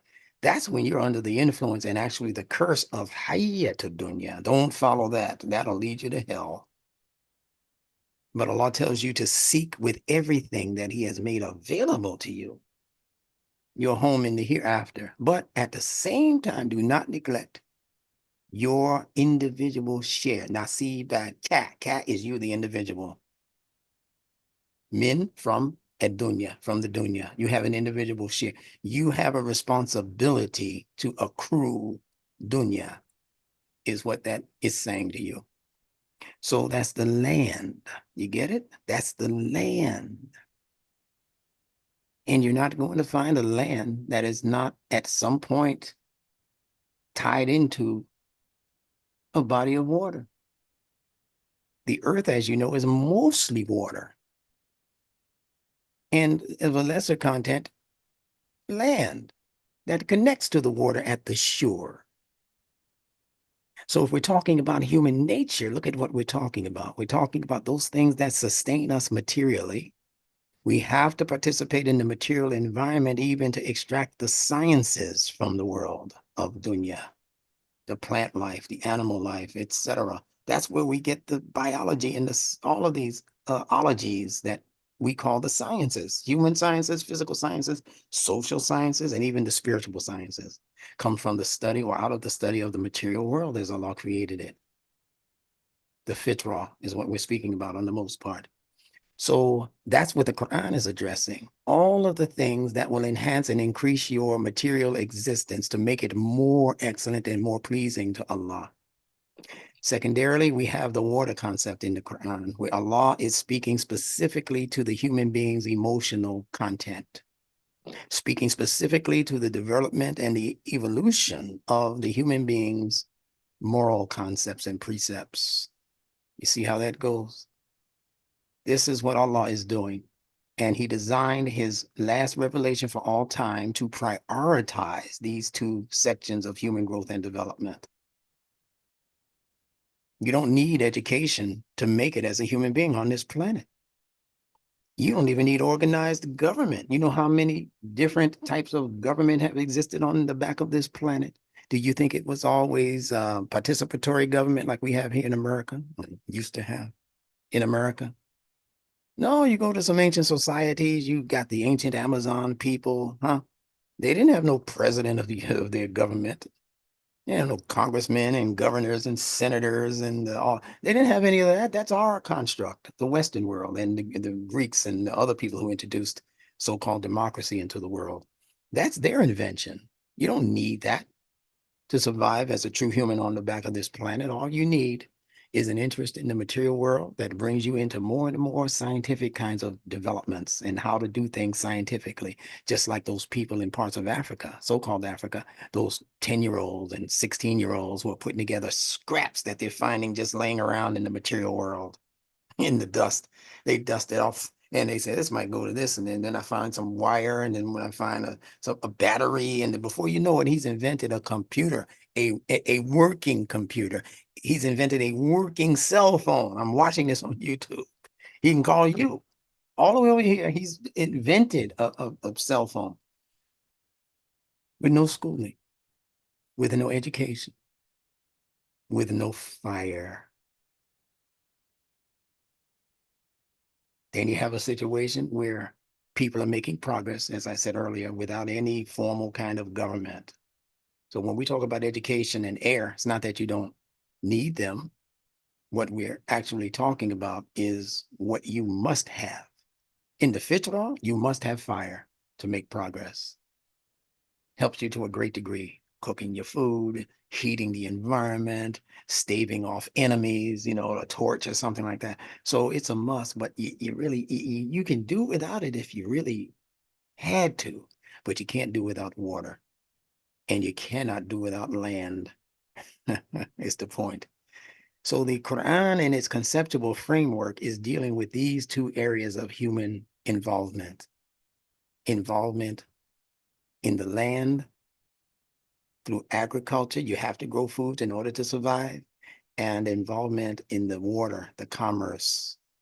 You have to be able to travel and trade with people to get the things that you need and to enhance that life that you're beginning to establish. And it's the water that does that. Your little ship, your little boat, your little sailboat, or whatever you invent takes you across the water. And eventually you're going to run into other people who don't necessarily look like you. They don't necessarily eat the foods you eat. They don't necessarily dress like you. And they definitely, on the most part, will not speak like you. So now you have to become familiar with a whole new people, whole new paradigms of living. And that increases your human excellence because the curiosity factor kicks in every time you see something that you're not familiar with. Oh man, what is that? How wonderful this is. What a gift Allah has given us through Nunetics. And before that, what a gift Allah has given us through the understanding brought to us by Imam Warithuddin Muhammad. Tremendous gift, a pearl, a diamond. Nunetics is a diamond, but it's in the rough right now. It's still in the coal stage, C-O-A-L, the coal stage. We just got to let it sit around long enough. It's going to become a diamond. And much quicker than the average diamond in the world. It might take 1,000 years for coal to become diamond out there, but it's going to take maybe less than another year for Nunetics to become the diamond that I'm talking about. Shining example of what Allah does when everybody else neglects you. Everybody else is calling you a nigger and a stinky and get out of my face. I don't need you in my land. I don't need you to support my business. You ain't nothing but a funky black piece of you know what. When the world rejects you, on the most part, like that, you're just good for basketball, maybe baseball, and shaking your ass on the dance floor. Excuse the expression. That's all those people are good for. We don't need them in the sciences. We don't need them to help us develop this sophisticated form of technology. We don't need no niggas for that. Can any good come out of Nineveh? So leave them to their devices until we design a way to systematically eliminate them. Let's see, what's the first stage in the elimination of these niggas? Excuse my expression, but I got to bring it to you raw. What's the first stage? We can't just outright say we don't want you here anymore, that you've outlived your usefulness in America. So let's think, keep coming back to the drawing board. Now, we can't just outright get rid of them because they still have a bunch of valuable things tied up in their DNA. You hear me, Charles? Our scientists just found out that instead of the simple 4 to 6 strands of DNA that most of us who come from Europe have in our system, we're finding out that many of these people from Africa and from India, they're actually beginning to express not only 6-strand DNA, but all the way up to 12-strand DNA. So we have to start having these DNA conferences. Yeah, they have DNA conferences, not in this country, because then you'd cry about not being able to attend, but they have it in parts of Europe. It's posted online, and they do not let anybody other than themselves, so-called white people, attend these conferences because they're talking about a subject that will affect you either right now or in the very near future, because they're using this information to plan, to plot around you, unbeknownst to you. So they don't let you in to these conferences. But when they come out with their findings, they implement those findings in their behaviors towards you, in their policies that are set up behind your back that you don't realize. The reason why they changed this law is to slow down the progress of what's happening inside your 12-strand DNA. And they're finding it more readily in the DNA content of people in, like I said, remote parts of Africa. No particular country, just generally speaking, the people who have been cordoned off and written off as being less than, as being subhuman, the Black that they wanted to keep back so that they could promote the white as being right, those people, they're finding this super duper DNA that's able to take scraps and make a computer without your school assisting. I can feel your nervous system quivering, but in a good way when you're listening to what I'm saying, especially if you're hearing it for the first time. I can feel you from here. Oh, instructor, open that up. Unpack that subject. It's real. And I can bring you show enough receipts for everything that I'm saying to you right now. But I like for you to do some of the research on your own. I don't like to bring you everything. You know, when you go to a dinner and you know it's going to be nice food there, sometimes you at least bring a dessert. Bring something on your own first, and then enjoy the meal. Now, 12-strand DNA, 8-strand, 10-strand, 12-strand DNA, just Google it and it'll tell you all about it. Our issue is not that no one's talking about it. Our issue is that we don't know what to research. This is hiding in plain sight. Just Google 12-strand DNA, who has it? And you're going to look at your face. Same one you see when you look at your face in the mirror every morning. People who look like you. So what they needed to do was begin to make sure that we started ingesting all kinds of foods that were going to retard that DNA development. And even that didn't do it on years of Cocoa Puffs, sugar sweet alphabets. They do you know that they sell foods in the African American community, the so-called African American community, that they don't sell to any other people on this planet? From your baby food all of the way up to your fast foods that they put in your neighborhoods, in your community for your children to ingest. And we come up with all kinds of diseases. Our brains become semi-retarded. We got this increase in autism now running rampant through the African American community for some strange reason. Sickle cell, that's due to another anomaly, but we have to put it in the bunch because they're not prioritizing the things that need to be done to stave off sickle cell anemia. They have sickle cell anemia in Africa and they live with it with no problem. Where are our scientists to say, since they're not having a problem with it and we share DNA types, let's study what they're doing. Let's talk with their scientists to find out where we can meet in the middle on this and hopefully alleviate the people in our neck of the woods who have sickle cell anemia based on shared sciences. But we won't do it because we're depending on massa still. In 2024, we're still depending on massa to solve most of our problems. Some of us, we're waiting on him to solve every problem. Crime in the neighborhood. White man's got to solve that. Lack of economics and economic development in the African American community. But we can't do anything about that because the white man controls the banking systems. We got to wait on him to respond. He's too busy right now fighting a war in the Gaza, and he's too busy now fighting, a war in Ukraine, and he's too busy right now to cater to our little concerns like we ain't got no money, we ain't got no jobs, we ain't got no family life, we ain't got no fathers in the home. But we can't solve that. We got to wait for him to get less busy with all of the way he has to run the world. He's the one that God chose to run the world. Now, we're not saying that consciously, but we are obviously thinking that on the subconscious level that has registered from so many years of oppression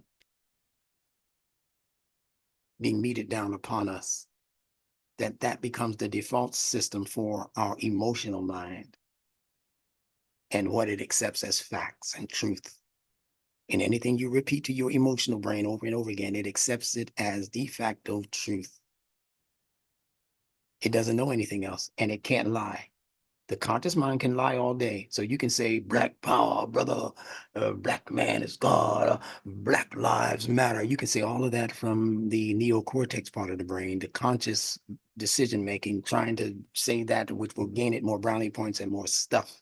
It'll say that all day long, but it doesn't mean that in your subconscious mind, you're not still believing the myth that has been repeated to you over and over again for several hundred years, not decades, hundreds of years, that you're not as good as the people who call themselves white people. And they call themselves white people as a trick. Look at all of the divisions amongst the Europeans. You think the Greeks hang out with the Italians? And just name your favorite European country and see if the Irish are hanging out with the Greeks. You ain't gonna find it. So that's how they operate amongst themselves, that we're better than the Irish. That's what most of the whites say about the Irish. They're like the niggers of the Europeans, the Irish. But they don't tell you that because they want you to see them from your position as being homogenous. White people means anybody who shares this skin tone. And that scares the bejesus out of most of us. He's white. He's got to be right, or he's got to be more powerful than me. So I better shut up. Or he'll take me to court. He'll lock me up. He'll charge me. When you understand these facts of life, then you'll understand better what's happening in the world now on the governmental level and on the economic level. I'm going to ask for 3 minutes. And inshallah, I will return in 3 minutes. Pardon me. And someone please remind me to restart the recording. I'm going to. Okay. Returning to the microphone. And inshallah, we're going to conclude this in about another 15 to 20 minutes, inshallah. And whatever we have not finished, we'll pick it up in the next class. Start the recording. Yes, I think I did restart it. Let me just check. Okay. Yes, it's recording. Thank you so much. Thank you for being mindful. All right, so we're talking about the interrelationship between these natural fitra-based elements and how they factor into our social development. We absolutely need the connection between the material world, the dunya, and also the connections in the water content, meaning how we interface with each other on the moral level, on the emotional level. Human beings would not be able to survive without giving due attention to these two areas of our human development, how we share resources, material resources, and also how we share moral concepts and moral attitudes and behaviors, how we interchange what we consider to be right and wrong. Do you know that the interchanging of right and wrong is what develops law? It develops a law. That's the reason we have do's and don'ts within the legal system. And law is a water property. They have two levels of law. The law of the land, see, the agriculture, who gets what in agriculture, how the fruits and the produce from agriculture is to be evenly distributed or fairly distributed. But there's another aspect of the law that they call law of the water or law of the sea. And that has to do with how you are treated by the judges of the land for crimes that you commit, but things that you do that you should not have done because they are against the law. Law of the sea, they call it SEA, or law of the water.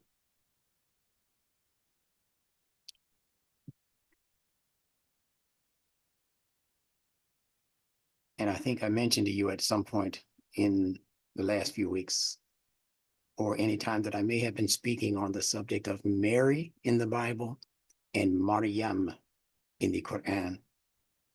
And I think I mentioned to you that she is indicative of moral law, the law of the sea. This is why they call anything that occurs on the sea in terms of trade and commerce, they call it maritime law. Maritime, you get it?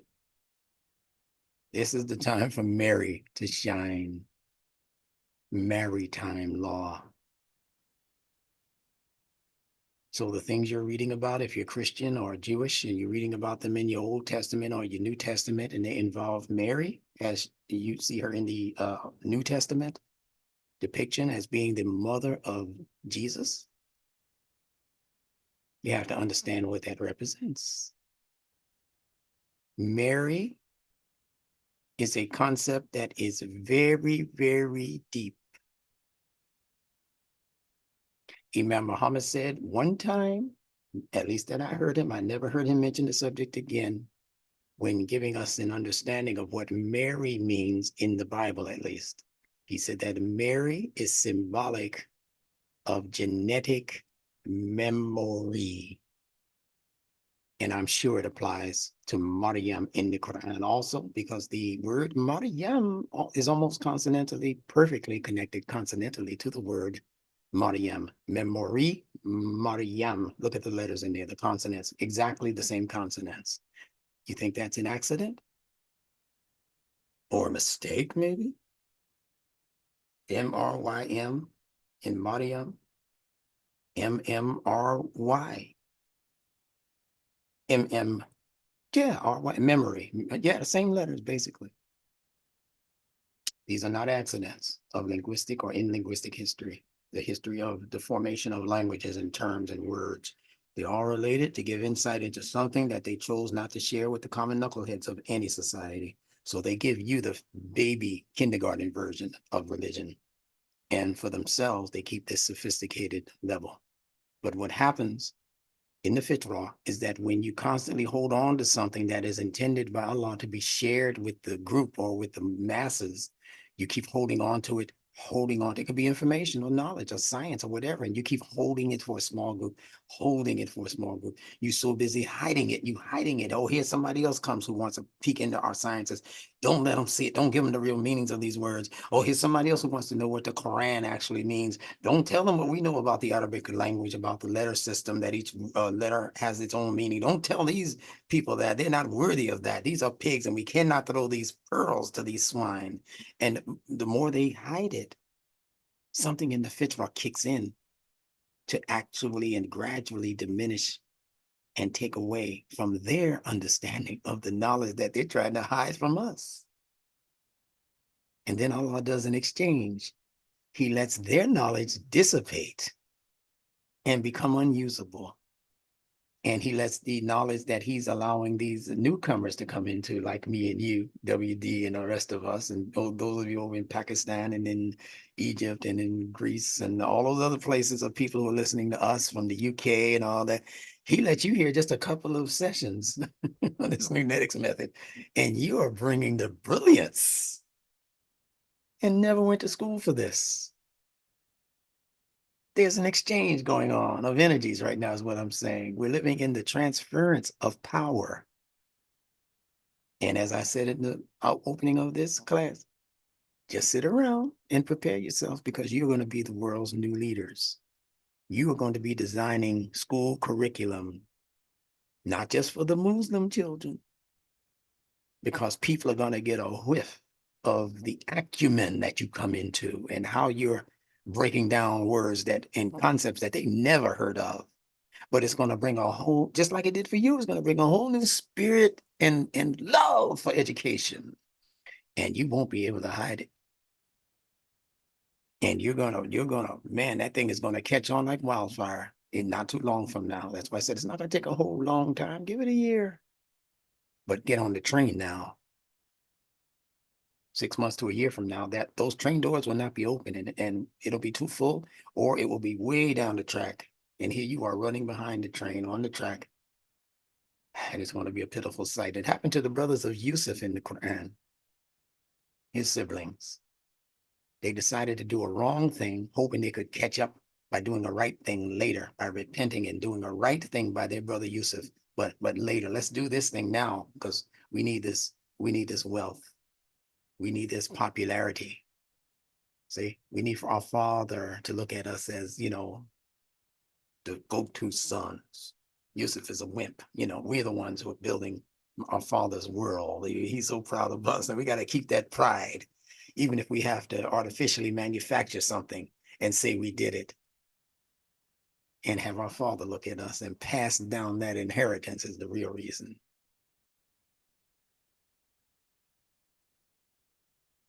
Let us continue. If you're enjoying this discourse, just open up your phones momentarily and give me some affirmation. Alhamdulillah. Alhamdulillah.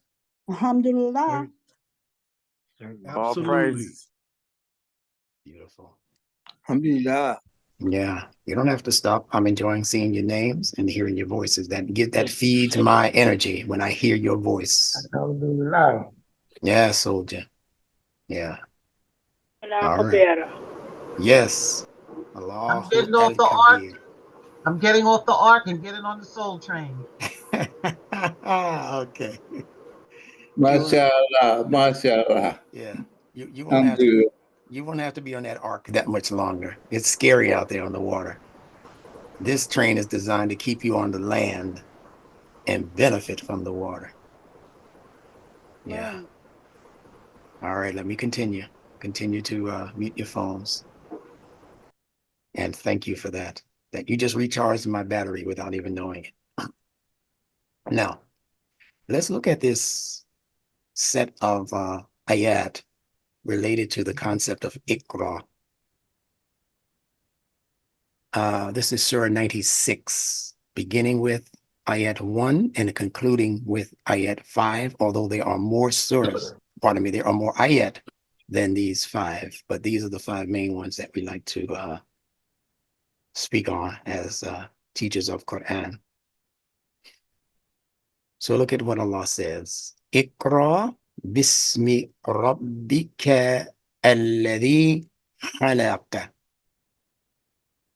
They translate it as proclaim or read in the name of thy Lord and cherisher who created. That's Yusuf Ali's translation. Let me break it down for you. A, B, C, 1, 2, 3.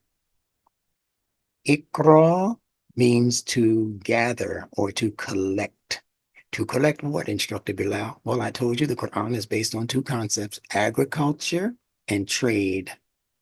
So Iqra, in its fitra connections, in its mother nature connections, represents the collection and the gathering of the harvest. If any of you know anything about farming, You know that there's a season in which you plant, and then there's a season in which you reap. Yeah, you sow and you reap. Those are the two ends, right? So you have to take the seed and sow the seed, SOW. And then in a particular season that comes after that, you are then in a position to reap, REAP, the harvest, they call it. What a beautiful word. The harvest now.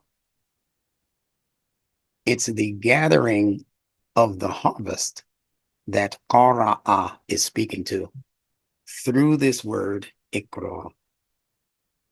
They say that IQRA means read. Instructor Bilal says that it means to collect.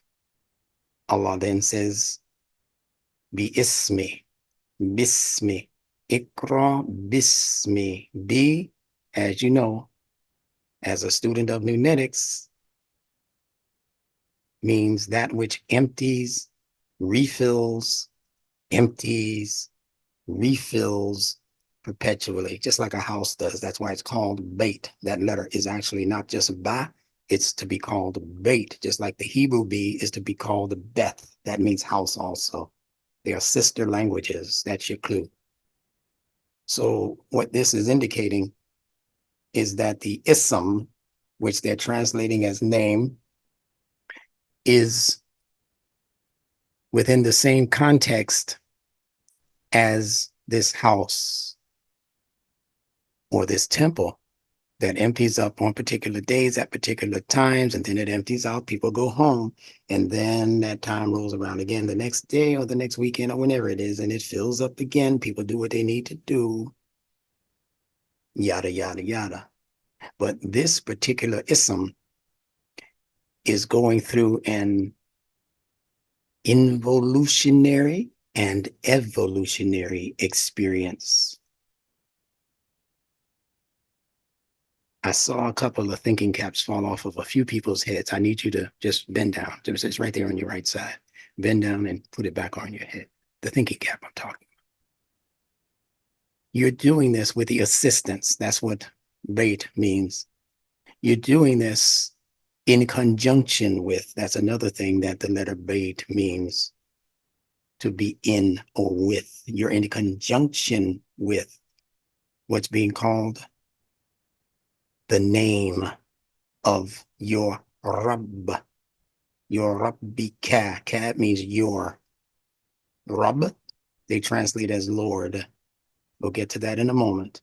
But it is to collect or to gather something with, in conjunction with, what they're calling the name of your Rabb. So the gathering is not an ordinary gathering. The gathering actually is based on the instructions that are being given to you by your Rabb. So let's see what this Rabb means. Rabb has to do with the movement of the two houses. Follow this carefully. If I were to transliterate the word Rabb into English letters, it would simply be R-A-B-B, as many of you have seen. R-A-B-B, Rabb, two B's, not one.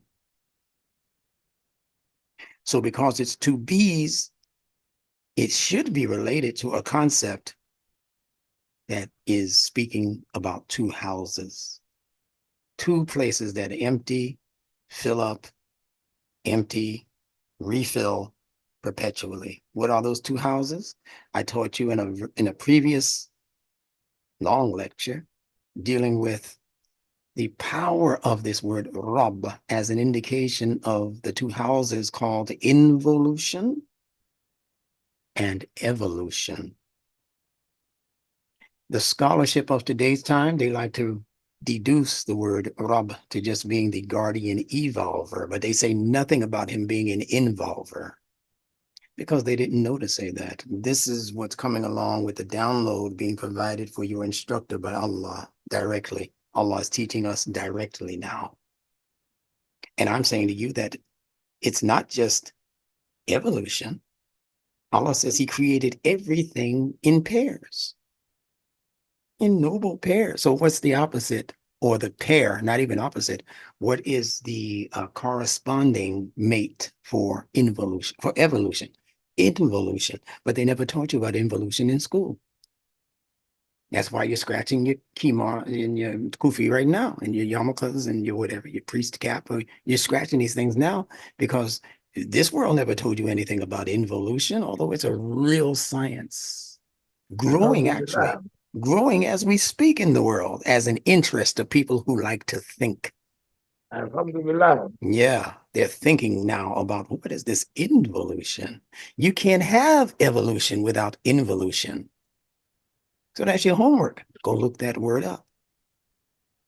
And let me give you another insight into both of those words, involution and evolution. It's in the concept of what both words share, and that is volution. One is involution. The other one is evolution. And volution means the same thing as the English word volition. Just about the U for the I. And volution becomes volition. And what is volition? It means your choice. He did that of his own volition. Nobody forced him. What does Allah say? La ikraha fid-din. You see how these things fall so nicely into their places. Let there be no compelling against a person's personal volition to follow this way, to follow this guidance, to study this language. Don't force him. Let it be of his own volition. So that's what Rab is referring to. It is the movement of, that's what the letter R means in Arabic, Ra. It means the movement and fast movement of the two volitions of involution, how it moves and grooves and does what it does, out of sight, bil ghaib, out of focus, out of sight, in the dark. And also the movement of the evolutionary side of life, which produces this material reality. Where were you as a developing embryo and fetus within your mother? You couldn't see her until science brought a looking glass into the womb. And all we see you developing now, but before that, you just had to guess at what the sex was of the baby, the gender. You didn't know. You didn't know until the baby came out, unless you were just good at it, knowing that women carry girls, I think bigger or something like that. Their bellies are a little bit bigger when they have boys. People they from looking at it all of the time. I don't know I forget which way it goes, but the stomach can be very big, and it means she's going to have a boy. I think it sounds like it's not that, because you look to boys to be bigger. But I think if her stomach is bigger, it's going to be a boy, and if it's smaller, it's going to be a girl. Or it might be the opposite, but it doesn't matter.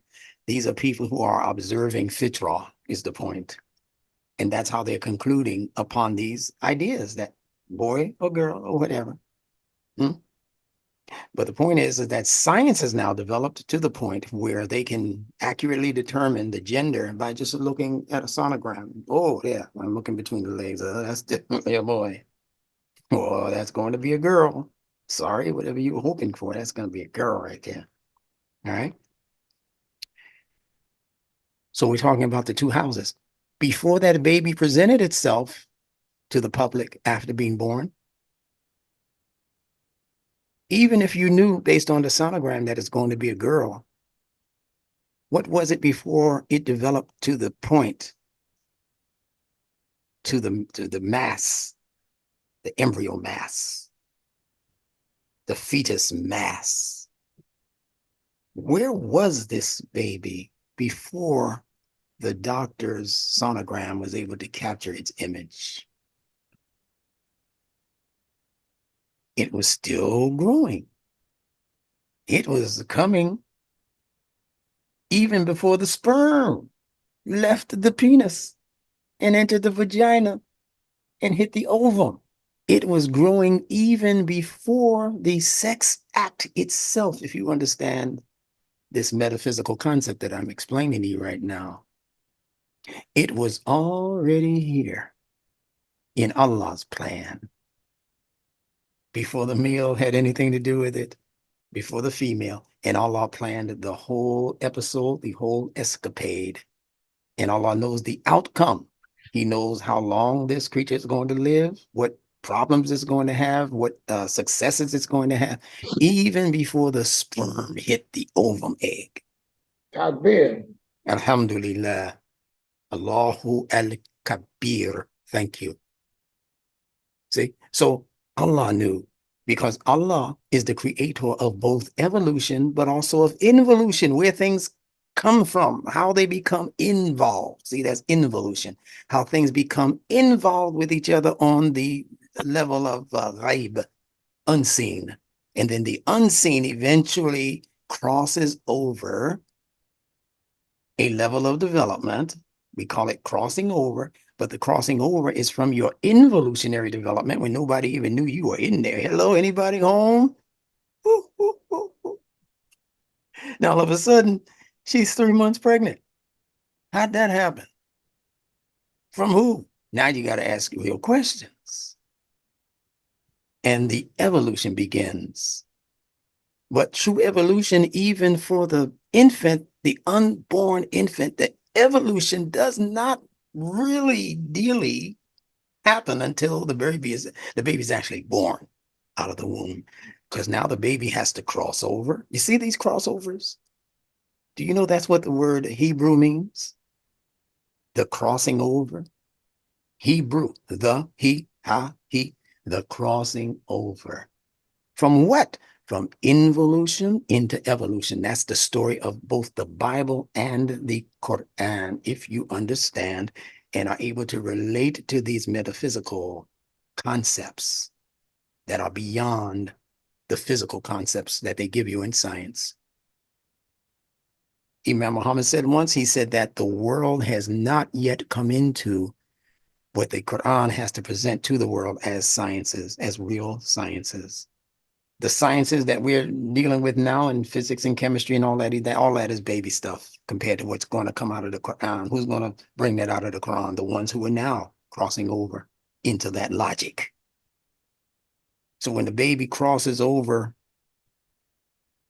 the mother's womb, as it exits the womb upon being born, when it reaches the lights, the cameras, and the actions of this world, of this dunya, that's a crossover from her belly into her mother's arms. How beautiful. So the baby that's born is a Hebrew. And this is what the scriptures mean. It has nothing to do with any racial ethnicity of Jews or anybody else, of Black people, Ethiopians. It has nothing to do with that when you read about it in scripture. It has to do with a metaphysical concept of crossing over from a dimension of unseen into a dimension of safety. They called it the promised land. By crossing over into the promised land. And the Hebrews that it's describing in the Bible has nothing to do with the people now claiming rights in Israel, saying we're the real Jews, we're the original Jews, we're the this Jews, the that Jews, and the third Jews. It has nothing to do with those are human fabrications. I know some of you are going to take that a little bit tough. No, that's the truth. Some of you are not even going to believe it at all, and I don't care. Takbir. Alhamdulillah. I don't want those interruptions right now, though. It takes me off from my train of thought. So just keep that to The yourself. door open. Did You you hear like what it again? Yeah, I don't Yes, need. sir. Yeah, I hear you. mute your phone. Yes, sir. Soldier gets a little excited out there. I understand it though, because I'm feeling that in my soul also, because I know what this means to us. But for now, just I'm going to close your mic, and inshallah, we'll be able to holler at each other, as all people like to say. I'll holler at you at the end of the class. Now, so we're still at this word Rabb. You see how sophisticated this language is? Those double B's right there represent a reinforcement of a principle that we're calling volution or volition, the ability to make a decision. That's Rabb. That's what Allah is doing.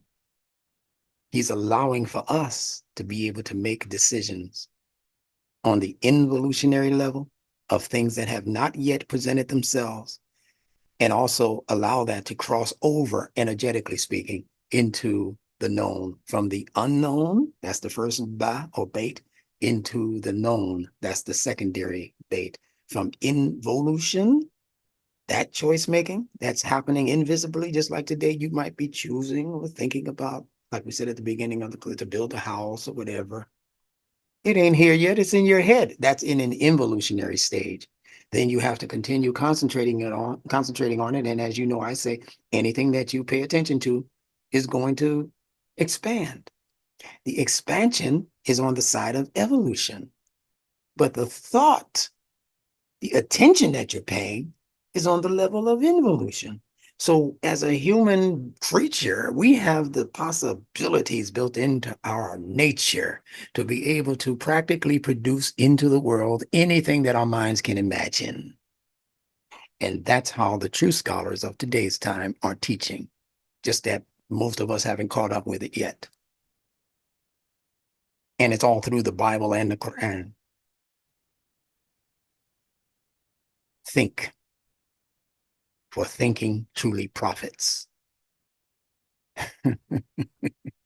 That's in the Quran. Allah just said, think, take it out of the imaginary, take it out of the metaphysical and produce it in the physical. That's how you know you bad, and you know it, you know it. How many things have we produced? How many things have we invented? Our children are chomping at the bit to be this kind of productive mind. And most of us, in our stupidity, are holding them back by repeating to them that you can't do that. The white man ain't gonna let you go that far, son. You have a wonderful imagination, but it's just your imagination running away with you. You remember the Temptations was trying to tell you that just your imagination running away with you. When other people are teaching their children to be imaginative, creative, unique in your discoveries, like Nunetics is unique. I don't have to copyright any of my material if I don't want to. You know why? It'll take 1,000 years before somebody's able to replicate this system and teach it on this level and get these results. Because it's not just language. Allah gave you a teacher to teach the language. And I don't know of anybody qualified to teach Nunetics like I'm qualified. That's Allah's doing. That's not my doing. That's Allah's doing. He gave me double guarantees. He gave me a double copyright. The language itself and the person who's presenting it. And that's the same for many people who have come in and given gifts to the world of science and knowledge and technology. They not only were brilliant thinkers, Allah also gave them the ability to present their findings. Then you got some people like Stephen Hawkins as a scientist who had the acumen, he had the knowledge, but he wasn't the best to present it because he was holed up in a wheelchair, speaking through a tube. And most people can't take that kind of thing for listening to it for 30 minutes, an hour, 2 hours, 3. I stand here and talk to you for 4 and 5 and 6 straight hours and you don't go nowhere. Why? Because Allah has given you a double portion of his rahmah as he promised in the Quran. And you get some people, they say, I can't listen to W.D. Muhammad because he had a lisp and he had a stutter and they start listing these things as the reason why they can't listen to him like they listen to, say, Minister Farrakhan or Jesse Jackson's speech or something like that. Oh, I can listen to those people for a straight hour, a straight 2 hours. But when I listen to Imam Muhammad, I get sleepy. People have told me, people close to me tell me this. I get sleepy, I get drowsy, he hems and haws. And Allah, he allowed him to do that on purpose to weed out the ones who deserve this wisdom from those who don't. I could listen to Imam, and I have in my younger years, especially, I would listen to hours. And when I say hours, I'm talking about 10 and 12 straight hours of lectures by W.D. Muhammad. I'm not asking you to try and do that. I was doing it for a different reason. I was a show enough researcher into his language, as you can tell. And it's paying off now. But his lisp or his stutters or his interruptions in a sentence or something, that never bothered me. I thought that was a part of his coolness. Because the one who was speaking straight fluent stuff and straight fluent Arabia and not making any mistakes in the pronunciation, that one was trying to rob me. And I'm able also to determine based on the frequency of a person's voice, whether they're faking or not. I can tell from your frequency. There's something in the vibration of your voice that lets me know that he ain't even believing his own rap, his own lecture, his own speech. He ain't really with that. He's faking and frauding the people. And he thinks we can't detect it. And most people can't because they're used to the preacher, especially our people. We're used to the preacher. And God said, and Moses went up the mountain. And that's what we're used to. All of that is fake, phony, and fictitious. So at the end of it, they can say, pass the bucket, pass the plate. So bear with the stuttering and the hemming and the hawing from people who didn't achieve your level of academics. Imam Muhammad didn't. He only made it through high school. Yeah. And then he took a GED test, passed it, and that's it.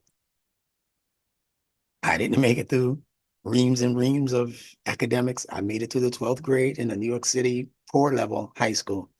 And after that, that was it. I sat in a couple of college classes for one semester to take English and to take, not the English, pardon me, to take Black history, African American history, and Africa, the history of Africa.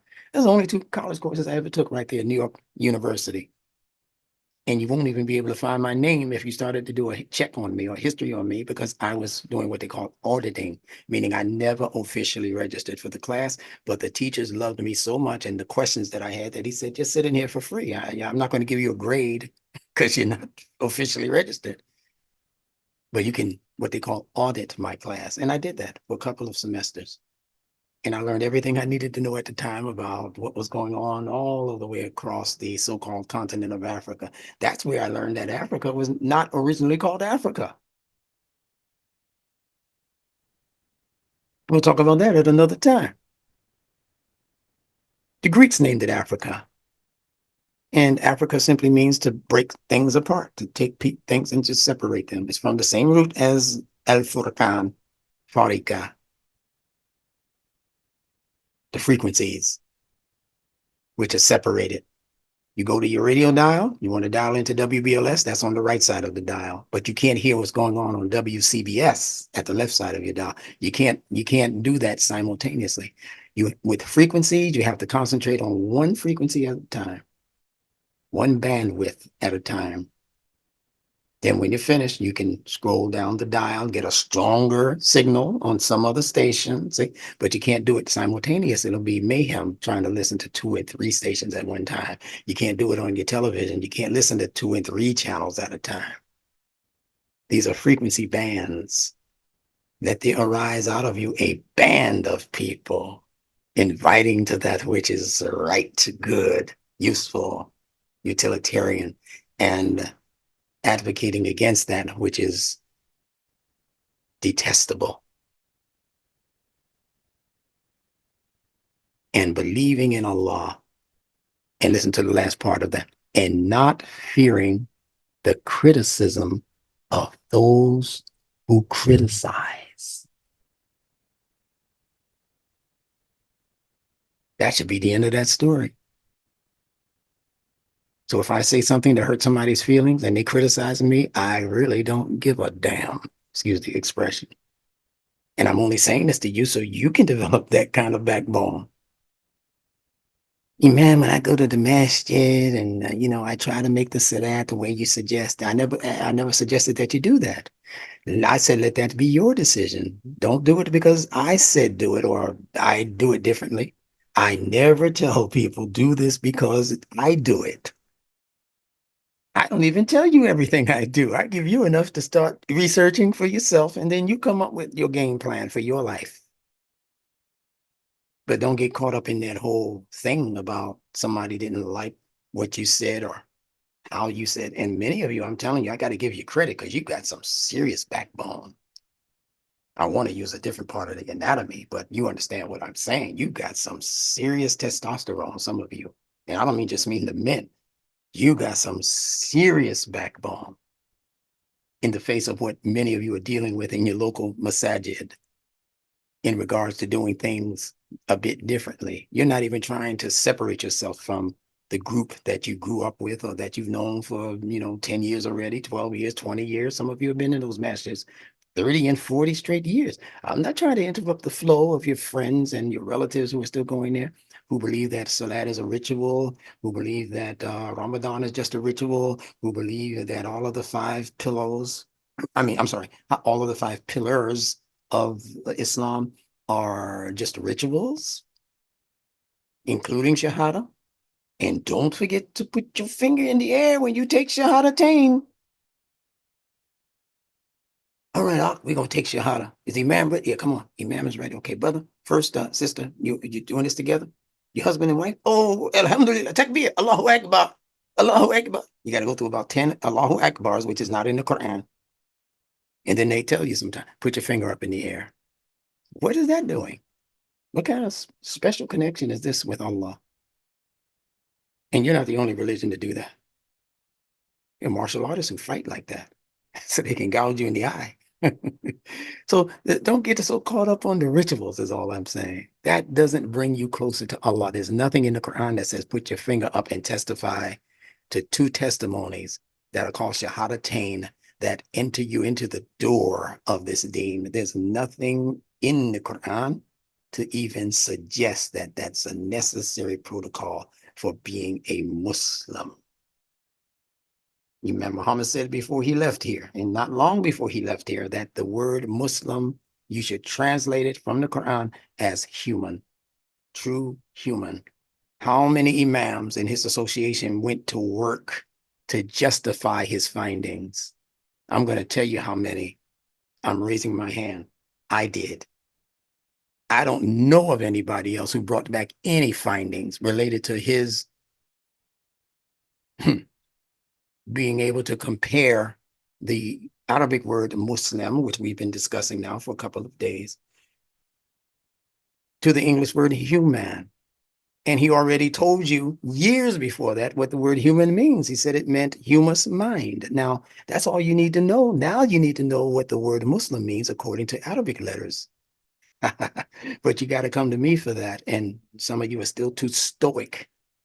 You're stuck in your place, like that tree in the forest in the movie The Wizard of Oz.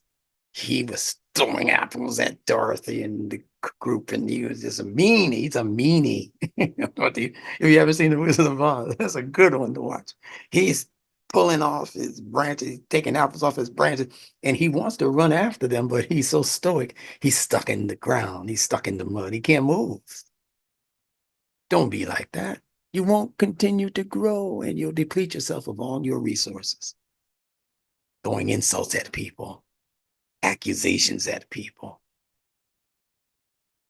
You don't know me. For sure, you don't know me.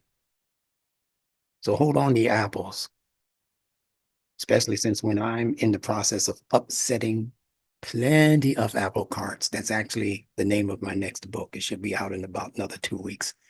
I'm just churning them out now, if you notice. Yeah. It's going to be dealing with the subject of Ramadan, and the subtitle is regarding the upsetting of the apple cart. So I'm going to be saying some things in that book that I'm not saying in these Ramadan sessions with Masjid Allah in Philadelphia, because I never attempt to unnecessarily upset anybody's frequencies. I understand the process of gradualism, introducing new concepts to people gradually, not all of a sudden, because I know it, now you got to know it, or you must know it the way I know it. No, that's not a good teacher. That's not a good leader. No good leader, including Muhammad the Prophet himself, used that as a teaching strategy. It was always gradualism. So either you're doing it now or you do it later.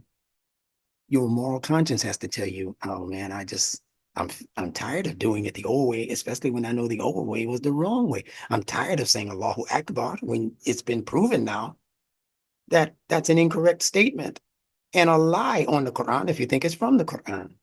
The term Allahu Akbar is nowhere in the Quran, and it is actually a reference to the pagan god that the Arabs used to call Allah.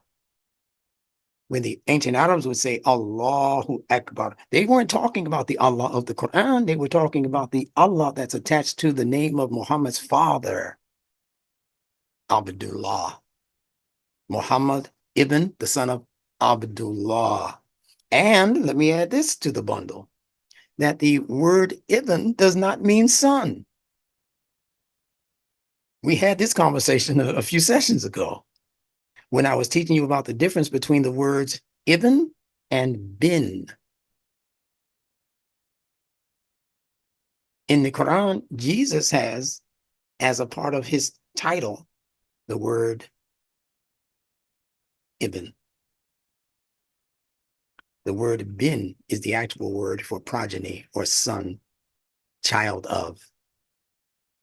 But Isa is called Isa ibn Maryam, which means that the Jesus or the Isa that the Quran is speaking about is not the physical flesh and blood of a woman called Maryam. You got the whole thing screwed up, is my point. But you have to be really, really attentive and really, really observant and really, really patient to learn these new connections in the logic of the fitrah, because all of these concepts and personalities are tied into Allah's fitrah. You're practicing Deen el-Fitrah, not Deen el-Fitna, not Deen el-Scholar. That's not what you're following. Not Deen el-Instructor. That ain't what you should be following. Not Deen el-Wadath Deen. That ain't the Deen that the Quran is talking about, Wadath Deen. No, the Deen Allah is talking about is Deen el-Fitrah. Look at it. Surah 30, Ayat 30. 30. That's the new vision for this day and time. It's no longer 2020, it's 3030, where Allah speaks directly about his fitrah and how you're not to make any disturbances in his fitrah. He tells you that. Don't do anything to twist, to turn, to manipulate the creation of Allah. Allah says it is his fitrah. So we're not supposed to be doing anything to upset the natural world.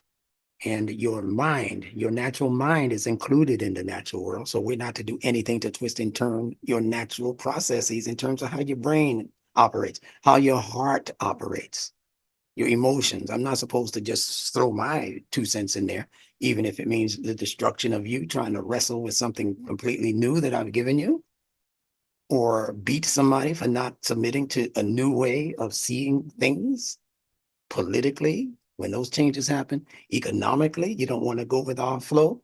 We're gonna put you in jail. You see it happening right now in real time in the world. And don't let the names of the characters fool you. This has happened over and over again for thousands of years in human history. If you see a particular person's name in the news now and it's happening to him, it ain't got nothing to, it ain't personal. It ain't him. It's the scheme. You can like or love the person, or just say, I ain't never going to follow that guy or vote him in anymore. You can say what you want. It's not the individual that is the issue. It's the scheme. They're just using individuals to perpetuate their scheme. There was a time not too long ago in history, it was Dr. Martin Luther King who was the bad guy. Can you remember that far back? Most of us were alive. He was assassinated in 1968, I believe. Most of us were alive and kicking when Dr. King was being called out of his name, even by the president of the United States at the time. President John F. Kennedy and his brother Bobby Kennedy plotted and planned against Dr. Martin Luther King. As much as you see him as a good guy now, his face is on your U.S. stamp, but back then he was the boogeyman. So I always say, do not judge anybody right now by their snapshot, because life is a rolling video and you never know how the movie's going to turn out. So sit back, get your thing of popcorn and enjoy the show, especially if you're African American or from Africa or from other parts of Asia, from places of Arabic, all of that, Pakistan. Don't get involved in all of this mess that's taking place in America now, especially in terms of foreign whatever and policy and building the wall and all of that, and the Mexican and the border, and you just sit back with your popcorn and just stop. If you're going to take my advice for anything, take my advice for this. Do not become politically involved in what you're seeing happening in the world right now. Do not yay or nay this Trump or do not yay or nay the Biden, because these people have been put there purposely to upset the world's apple cart, because the people who stand on top of all of those people who you cannot see, they are not in your purview.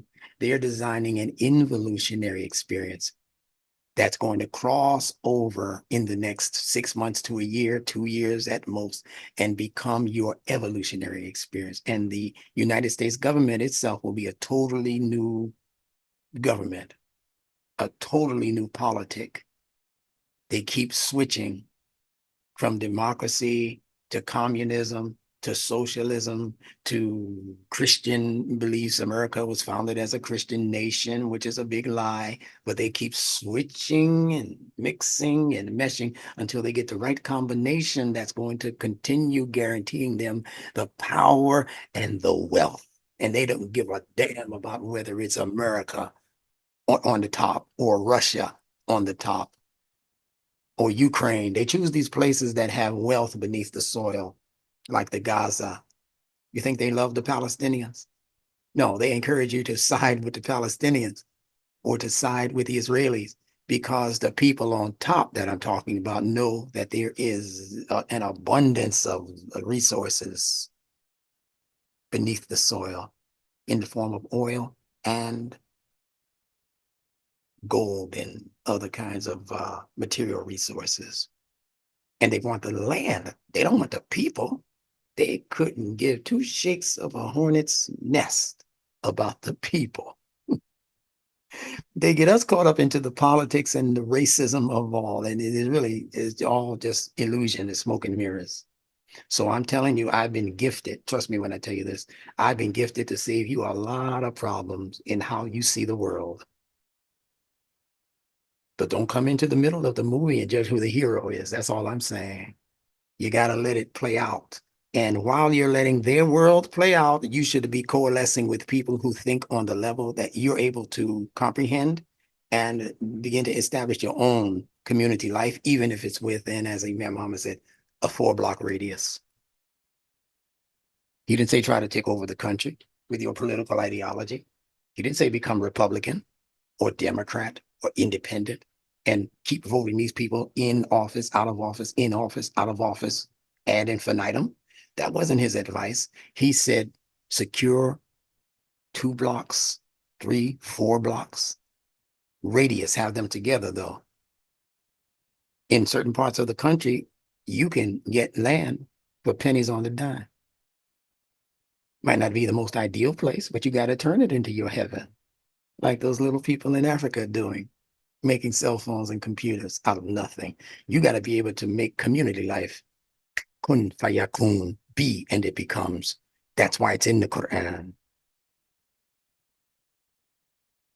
And whatever the present day situation and circumstance is for you that allows you to support democracy or republicanism or the liberty, freedom and liberty, whatever those concepts, if it's consistent with what's in the Quran, then there's no problem, no harm, no foul. You can support that. But even if you choose not to support it, just don't be against it, because that's not your world. We didn't create this mess. And I'm not coming in with my broom and my mop and my cleaning utensils to clean up a world that didn't even want me in it. I ain't doing that when I got work to do. Isaac Villas tried to tell you, I got work to do. Yeah. So do your work. Let me get together with William Safir and Ezekiel Abdullah and whoever else is on the other coast, up north, in the West, in California. Because of computerization and the internet and such, we can plan community life from right here where we are. And say, let's see what the most best place is for us establishing these 4 blocks, or these 4 acres in that case. Can we put our little bit of money together and purchase some parcels of land and just hold on to it in the event of, because we know the event is coming. And we know there are a lot of different kinds of ethnic groups on this land, meaning on earth, that know how to live together. The Mexicans had to do it. Venezuelans, these kinds of people, they've been doing it for decades. They came to America very quietly on the most part. They set up shop. They purchase a house or an apartment. That's a 3-bedroom apartment, and they have 7 families living in a 3-bedroom apartment very, very unassumingly, very quietly, just on the down low. You walk into those apartments, they'll have bed sheets separating them from the next family, like they were walls. You'll see a big potbelly pot, yeah, on the stove filled with rice and beans. You didn't come in there with your McDonald's, and then the next one comes in with Burger King, and then the next child comes in with Kentucky Fried Chicken, and that's how you eat dinner. And at all kinds of different times. No, those Mexicans and those other people who were coming here, who were struggling, leaving oppressive situations in their land on the most part, and they come here and they say, this is what everybody's going to eat. Not only is everybody going to eat this, everybody's going to eat this every night until we can afford to do better. And I look out now at the Mexican brothers and sisters who have been here they were here in the first time I lived in North Carolina. That was in 1999, 2000. And they were raggedy, poor, raggedy, and almost out of doors. They were on their trucks. They believed in the work ethic that Americans used to believe in as a work ethic. And they were living in this kind of setup in an apartment or in a house. They still at that time, most of them did not speak English. One of them would come, either they'd know English when they got here, or they'd learn English after they got here. They would get certified in this, that, and the third as far as occupations go. And then when the other 10 came, that one who was certified would teach the other 9 or the other 10 his craft. And they didn't know any English, but they learned how to build a house. They learned how to fix a car without knowing English. They didn't care to know English because they didn't care to communicate with English speaking people. They didn't see us as being any of their business. And I'm telling you the same thing for the people who are now destroying the world on purpose. That's not your business. You're not here to save their day. You're not their Mighty Mouse. Elijah Muhammad wrote a book called The Fall of America. It might be time for you to go back and read that. Then he wrote one after that called The Savior. Our Savior has arrived. You need to go back and read that too, because he had hints and clues that he was being inspired by. I'm not talking from my own framework now. I'm telling you what Imam Muhammad said about his father's language. He wasn't inspired like a prophet, but he was certainly given some gems for us to chew on as information. So I'm going around the mulberry bush, I know, but I'm doing this on purpose. I'm being inspired to present this particular lesson to you in this manner. Those of you who can't stay for whatever reason, I'll see you next time. You'll get the replay. But I think it's important for you to keep connecting with this frequency in real time right now. It's better for you. Imam Muhammad wrote an article for Muslim Journal, or maybe it was in a lecture that they transcribed a few years before he passed. It made the cover of the Muslim Journal, and it was called The Browning of America. I don't know how many of you read that or even saw it. They didn't push it. The Browning of America. And he was talking about what is happening right now as far as the border situation and more immigrants, so-called immigrants coming over here. I don't think that if he were still here, he would agree with the illegal way in which people are coming here unvetted. I don't know if you're a criminal. You got all kind of tattoos on your neck, on your face that tell me you got teardrops under your eyes, which means you got some bodies. I don't think he'd say just let those people in here. But I think he would have agreed with a systematized manner in which people are vetted from other countries where there is oppression for real and where they do want to start anew and take advantage of the promise that America holds, at least historically held, for people to come here and, bring you weary and you're tired and all of the rest of that Statue of Liberty stuff that they tell you about. I think he would have been in agreement as long as it was organized. So you can't agree with all of this disorganized stuff because these people are ending up in mostly African-American communities. You don't have a job, but the government is now creating jobs for people who just jumped off came across the border. And many of them don't like us. Many of them are from countries that have been historical enemies of America. People from Iran, Iraq, these places that have gang warfare between their people. And they're coming here. They don't care nothing about your American democracy or your American dream. You need to stop dreaming and understand what this whole thing is about. But in the meantime, you got to do like Noah advised his people to do. You know the time is coming when this flood is going to be at our doorstep. Are you participating in the building of this ark? Building of this community life? Building of this extended set of circumstances that will accommodate those who qualify. When we begin to establish community life, ain't just any and everybody coming into that community. You kidding? You have to be seriously vetted. Where you been for the last 10 years? What makes you so interested in what we're doing? Where were you before we were doing what we're doing? Yeah, you got a laundry list of questions that you need to ask people before you just say, come in. We're shifting paradigms. We are experiencing the Hebrew experience, the crossing over. That's what Hebrew means. I told you, the crossing over, whether it's the crossing over of the border or the crossing over of ideologies or the crossing over of economic sets of circumstances. People who were once dirt poor are now becoming very, very wealthy, including many of those Mexicans who were here when I was here first in 1999. They were riding on the backs of pickup trucks, packed. I was surprised how many people got out of the cab of that truck when they opened the door. It seemed like a whole 3 families poured out of that cab of that truck.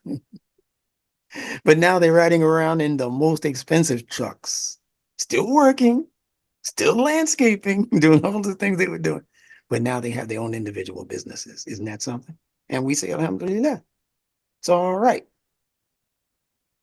They have their own businesses. What's wrong with you, Mr. Knuckleheaded African American, so-called?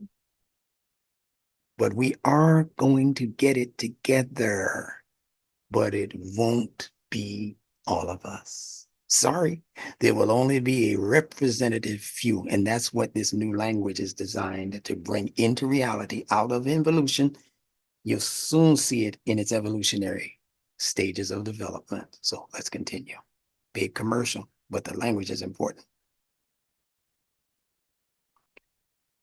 So gather, collect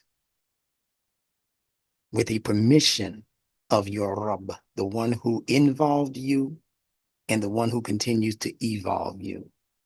The one who, meaning the specific one, alladhi, not man, not one who, and it's nebulous, you don't know who this one is. No, alladhi is very specific. It means that in the context of the sentence that Allah is using, alladhi, he also puts who he's talking to directly.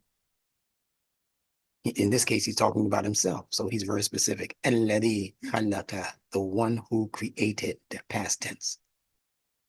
Gather with the signature, Bismi, with the signature of your Rabb, the one who involved you and the one who continues to evolve you. Under what context? The context of whatever khalaq represents. And khalaq is not just created. Khalaq represents how Allah programmed things in creation to do his will.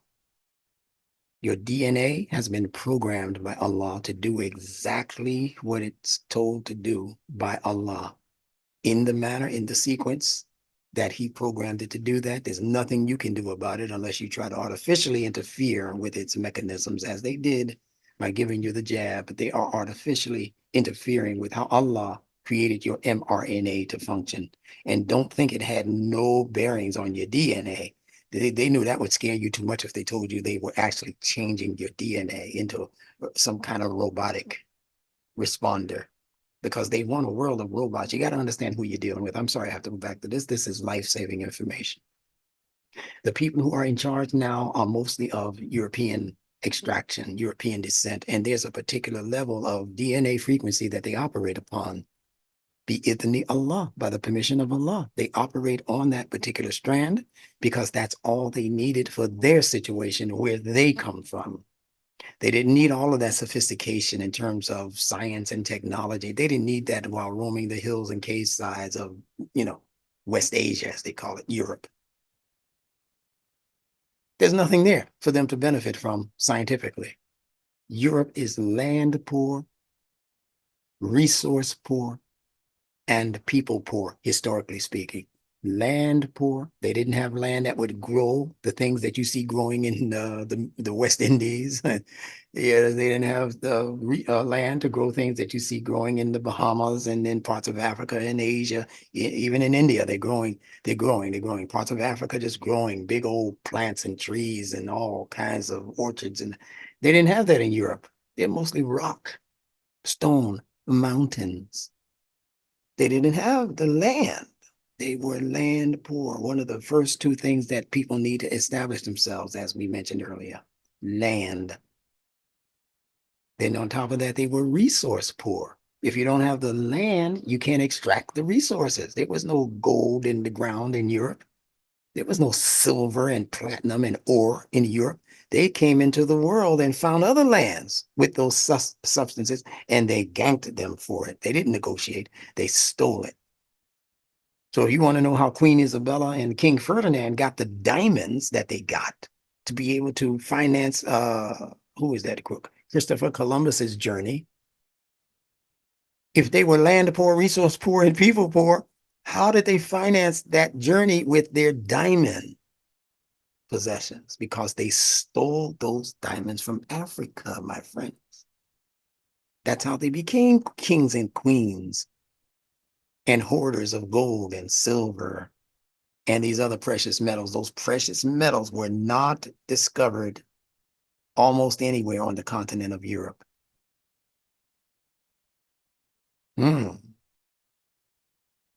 So when they found those resources, like I said, they didn't negotiate with the African or with the Chinese or with the India people in that great export-import thing they were doing in the West Indian trade that they had going with India for the spices and all of these things. They ganked those people for that stuff. When I say gank, if you don't understand my slang, that means they just outright stole it from them. If you didn't like it, they'd kill you or they'd cause you a whole lot of trouble. If they could find some weak ones among you, you would then become their specific help. And you would help them steal from your own people their resources. That were the resources of your land. So that's the people we're talking about. Land poor, they were resource poor, and they were people. What do we mean by people poor? They had the most amount of communicable diseases of any people known on the planet. Syphilis, all kinds of stuff, communicable diseases. Some places in Italy even. They have this on YouTube. You can Google this stuff. They didn't have running water. In Spain, they didn't have running water before the Muslim Moors got there and taught them how to build irrigation systems. You know the history. And they're supposed to be appreciative for that. But instead, many of the Spaniards created a conquistador situation. And they saw themselves as the conquerors of those Africans and those Arabs who came to help them. They came to teach them in what was then called Andalusia, now called Spain. And it was to the point where Europeans of good nature developed a saying that the rain in Spain stays mainly in the plain. What are they talking about? What is rain? Rain is a symbol of revelation from God, from on high. So what it's saying is that the revelation that came here in the form of the Quran on the most part, that fell on Spain, the rain in Spain stays mainly in the plain, meaning among the plain people, the common people. What the Muslim Moors were teaching to the European Spaniards stayed in the valley. See, it rose but it was delivered into the valley. So anybody who wanted access to that wisdom could sit and listen and learn from those Muslim scholars. What happened to that phenomenon? How did the Muslims become the modern day boogeyman of the entire world, the terrorists of the world? When did that switch over happen for those Hebrews? When did they cross over into that foolishness? And I'm telling you, all of it is due to the mechanized way in which al-Islam became Islam. That was its crossover. When they took the definite article off and it became nothing definite anymore, it became whatever they wanted to make it. And they made it into schisms, as the Quran warned them not to do. Do not divide your deen into schisms called the Shia. They went to Shia, they went to Sunni, they went to four schools of thought, they went to Black Muslim, white Muslim, Arab Muslim, Pakistani. They put an adjective on the front of every conceptual idea that they had for what a Muslim was supposed to be. And it took Imam W.D. Muhammad to come back centuries later to tell them, when you read that word in the Quran, Muslim, just translate it as human. How simple an idea is that? Why is that causing blood clots in the minds of these super duper scholars? Hanbali, Shafi, Maliki, and all of these schools of thought that Muhammad the Prophet knew nothing about. Zilch. So if I continue or discontinue listening to that fever that you're bringing to the world, called religion, called Islam, I have all of the right in the world to not listen to you anymore about anything. I have all the right in the world to not attend your Jummah, your Ta'aleem, your meetings, anything, maybe except for your interfaith efforts. I might attend that. But other than that, I'm not going to your, I don't want to hear your Jummah. I know it's already poisoned. Your language is poison. It's in favor of your school of thought. I don't want to be a Shafi'i, a Maliki. I don't want to be a Hanbali or any of those jurisprudences to follow your way or the highway. If I'm in your masjid, I'm not doing that. I don't want to be a Salafi. Why should I? Was Muhammad the Prophet a Salafi? No, he was a Muslim. And on top of that, he was a mu'min, one who had faith, trust, and confidence in the Hudan of Allah. That's where we want to be. Continuing. This word created doesn't just mean created like we think about created. It actually means programmed, that Allah programmed everything. He programmed this information. It doesn't have to be physical creation. Allah is the Rabb of all created things, and all created things contain a programming, just like your computer contains a computer program. It can look as beautiful as it wants to, but if it doesn't contain a program that follows a particular system of logic, IA or whatever is in the computer, whatever, IO, I think it is, yeah. It's not following that logic. It can be pretty as you want to be, but it ain't gonna work. It's gonna get bugs. Sound familiar? Yeah. So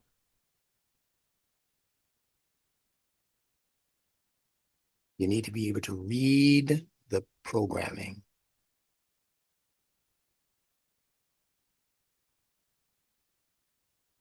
Second ayah.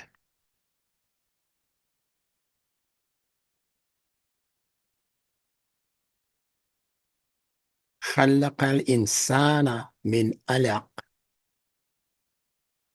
خلق, he created, al-insana, the human being, min, from or of, and alaq.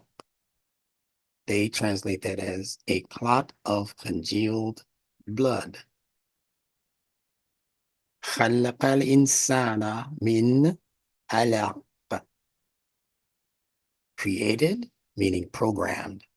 Man, meaning al-insan, the human being. Out of min alaq, which they're mistranslating as a clot of congealed blood. Now pay very careful attention. what is or who is this El Insan guy and girl that they keep translating as man? El Insan, the man. We start to think about just people, the human being. That's El Insan. That's not true. Everybody doesn't qualify for this meaning, for this level of human being. And I'm going to go back to what Imam Muhammad gave us as a working meaning for this word when he spoke about it in 1976. And again, that's one of those things that he didn't keep repeating. He was depending on his ministers at the time. He was depending on his imams that were becoming imams at the time to pick up the mantle of his language and logic and advance it forward. He told us, I cannot do it by myself. I'm just one person and I'm getting too much of a download to be able to keep explaining these things over and over. He said, so I'm going to give you hints and clues. This is a quote from W.D. Muhammad. I'm going to give you hints and clues, and I'm going to depend on the serious students among us, to bring you the details later. So Instructor Bilal is consciously chosen to bring you the details to the best of my ability. Don't be a hater, please. Don't hate me for doing what he said he was going to do and what he asked us to do. Don't hate. Learn to love, especially things that benefit you. So El Insan, here's how he explained it. He said this word is actually a combination of two properties operating in human beings. The first property is that it represents the social man. Yeah, the man that's out in the sun socializing. You see, insana is actually insana. Yeah, insan. He's out socializing. He's out trying to meet new people. He's out trying to shake a hand and make a friend. That's El Insan. If you're a hermit and you're all stuck on stupid and at home and don't want to meet anybody, don't want to greet, don't want to share your resources, you're all holed up in your own world, in your own house, like Howard Hewitt before he died. They say he died in front of his table eating from a can of Campbell's soup, and he was a billionaire. You see what happens when you go against your own fitra? Who is it, Klaus Schwab and that ilk that I'm addressing now, Rockefeller that just died at over 100 years old, and who's the other one? All of these people who are living to be over 100, and I'll tell you how that's happening. But all of these people, they got all of this wealth and they don't want to share with the starving masses around this planet. They don't want to share. Little children in Africa with flies buzzing around their faces. Their spine and their bone skeleton is showing all the way through their flesh. They're so hungry. They're so starved. And people can sit in their big castles over there in Europe, the Queen of England and all of these people, and look at this on television and go, let them eat cake. They don't have food. Let them go to Tasty Cake plant and ask for a couple of cupcakes. That ought to satisfy them until we can, grace them with a chicken leg or something, a turkey for Thanksgiving or something. These people are at the height of arrogance. So stop thinking Allah's after you because you stole $10 or didn't return $10 that was loaned to you. You think, oh, Allah's going to get me burned in hell. No, those people who Allah's going to get are the people I just described, who have the resources of the planet at their disposal. And Allah, he talks about it in the Quran. They have all of these material resources, but they won't give you a thin dime to save their lives.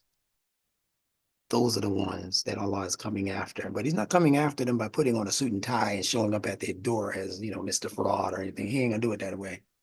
It's impossible for him to do it that. It's outside of his nature to appear in the form of a human being, knock on your door. Hey, I'm Allah in the person of. That ain't how he does it. Sorry, that's not how he does it.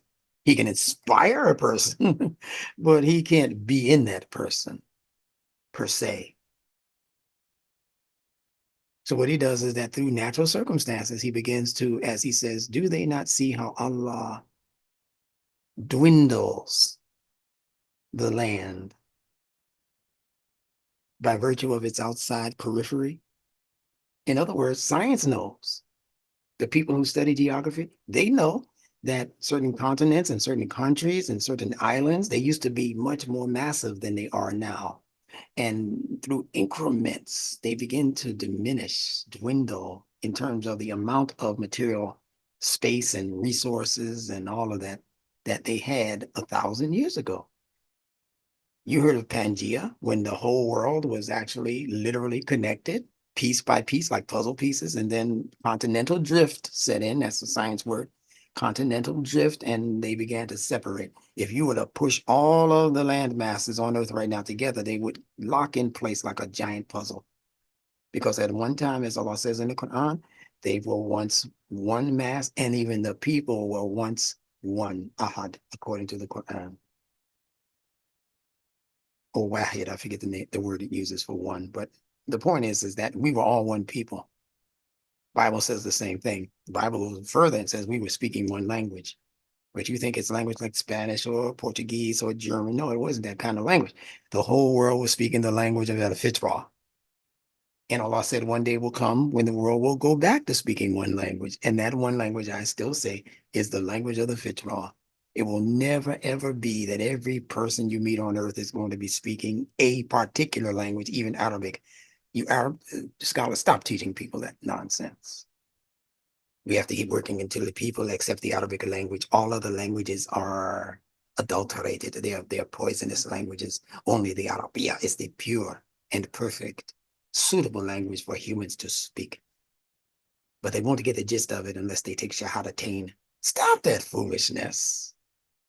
The one language that the entire world is right now in the process of returning to is the language of the Fitrah. That's why in our day and time, we have such an interest in what they are calling green peace, a return to respect for the land, a return to the respect for clean water, for clean air, taking all of these toxins out of the air, out of the food, out of the water. That's just the initiatory development of this ongoing and upcoming reality that babies that are being born into the world are going to be born with this newfound respect for what Allah has created as fitrah. But we first have to get the other extreme of it out of the human system. The other extreme is that we have to begin to tell people that nature is wild. Nature supports just about any fantasy that you might have. If you think men are supposed to lay down with men and women are supposed to lay down with women, it's okay. We have these examples of some creatures in nature that are homosexual. That's just how they're talking now on college campuses. There's some things in creation, life forms, and there are frogs who can turn from male to female. Yeah, but do they do that without the agency of your chemicals in the water? Yeah, there are some animals where the males try to mate with the males. They try, but a star also falls out of the sky. Does that mean that's the proper placement for the star to be falling? Or is it to be orderly and progressive and continuously rising into higher and higher heights of achievement? So because Allah shows you an anomaly, it doesn't mean that that's the rule. Now I'm talking to you righteous right now. And you're not understanding the scheme of Shaitan. His scheme is to blow things out of proportion.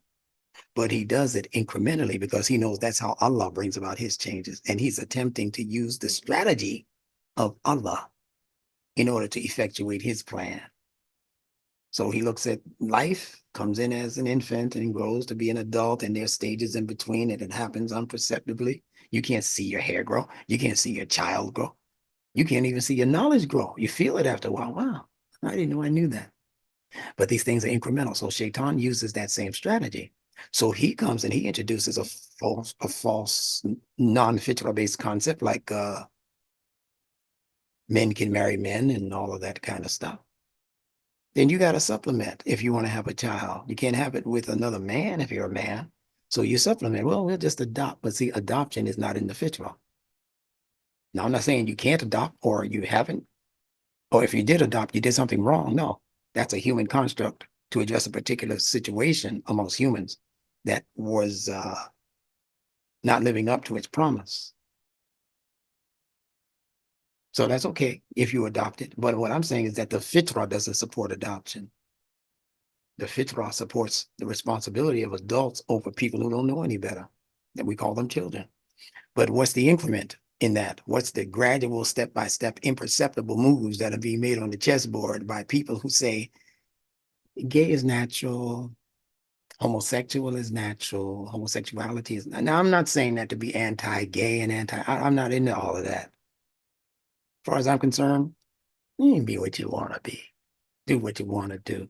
Just don't set up a situation where you're forcing my child and my family to accept your values.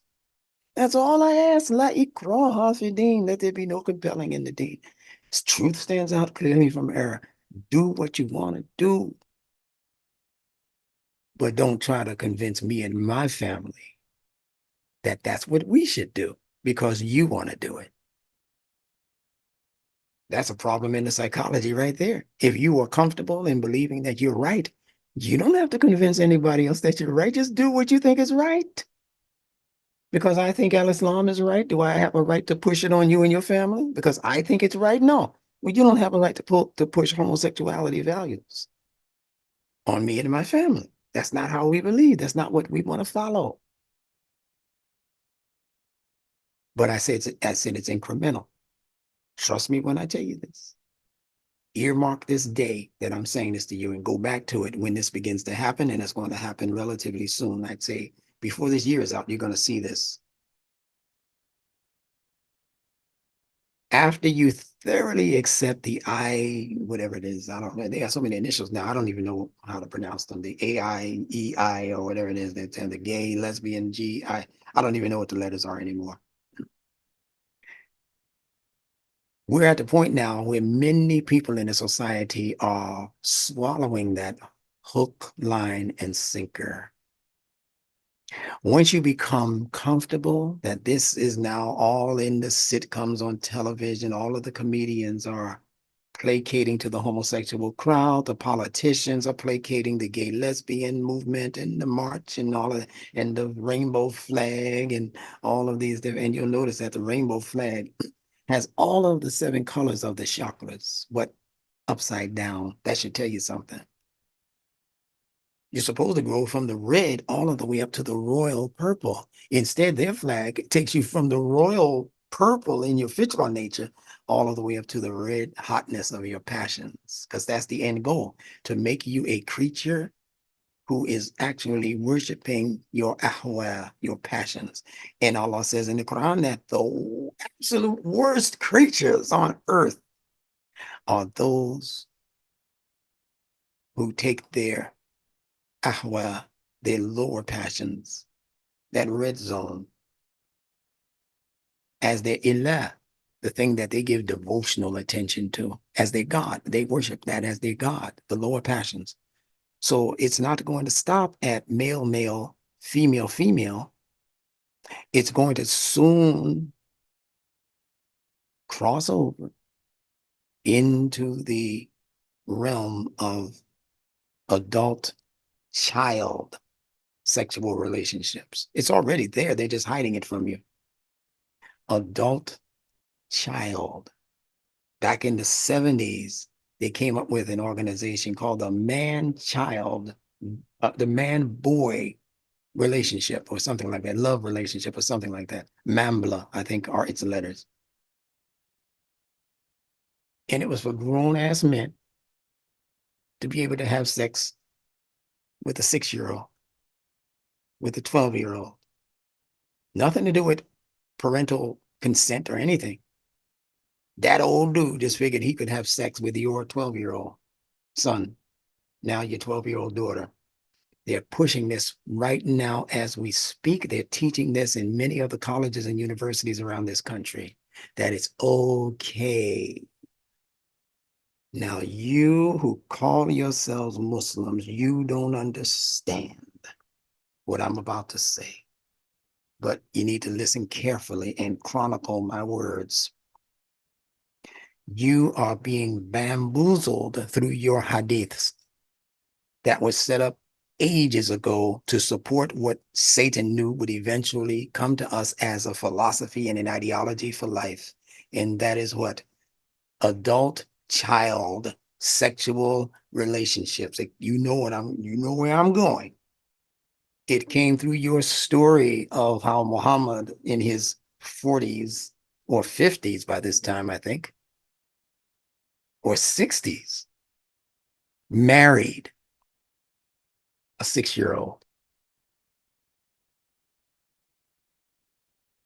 What is that? That's Mambla.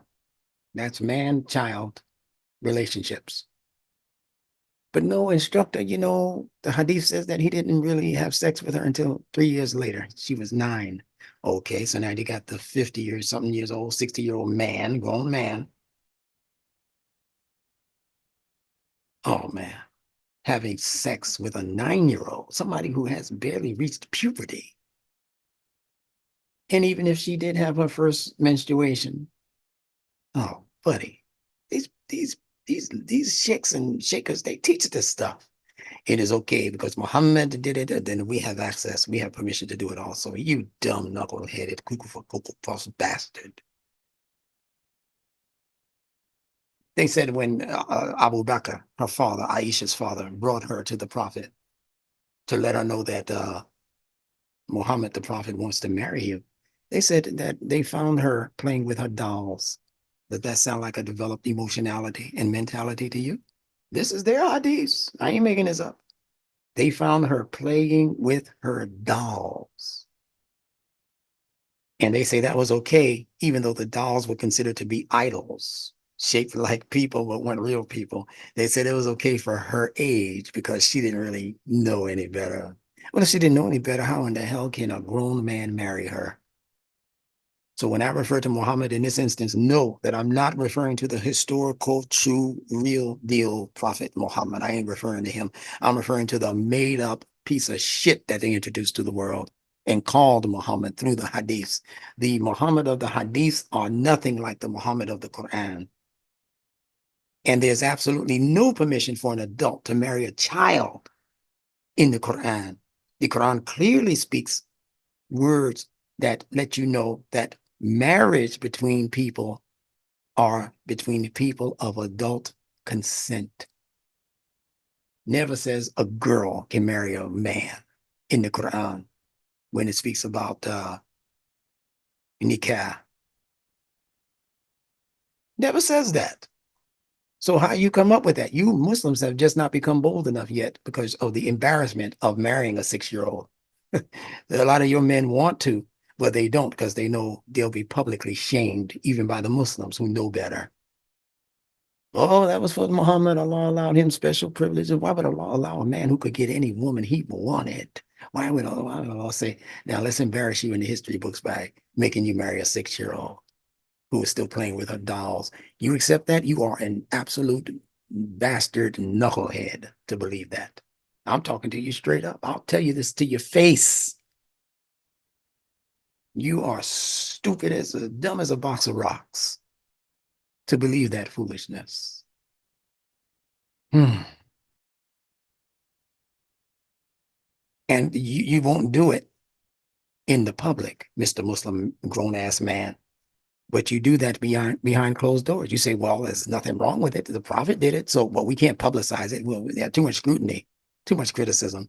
So we'll just take these young girls behind curtains, behind closed doors, and we'll, play with them sexually and feel good about it because Allah let Muhammad do it.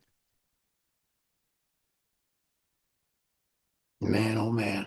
So that was the beginning of the Muslim mind going Majnun and Adolin in history. That happened over 1,000 years ago when they started to bite the bullet of that foolishness and say, the hadiths say we can do this. The hadiths say we can do that. You know who pulled that same shenanigans prior to Muhammad the Prophet? The Jewish community, the Yahud, that community.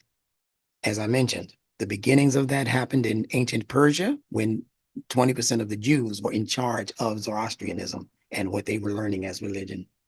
And when the Muslims took over, the Zoroastrians were just clever enough to transfer over that knowledge through the hadiths. That's where hadiths got birthed. There were no hadiths when Muhammad was here. Yes, of course, there were things people said that he said that was just colloquial. That was just ordinary. I'm talking about the actual writing down of hadiths. That did not happen until 250 years after Muhammad passed. You got to know these things to defend the truth as you know it.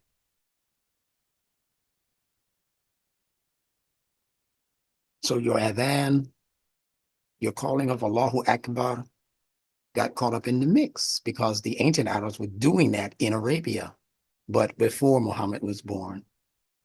That's not a new chant. That's not a new phrase. They put it in a hadith 250 years later in order to sell it to the masses of unaware Muslims. Because the average Muslim in their heart and in their sanctity and respect for Muhammad, they thought 2 and 3 times before saying that something they're saying Muhammad said, and people who were supposed to be with him when he said it, Muslims felt real funny saying, I don't know if I should believe that. If I say I don't believe it, then I'm a disbeliever.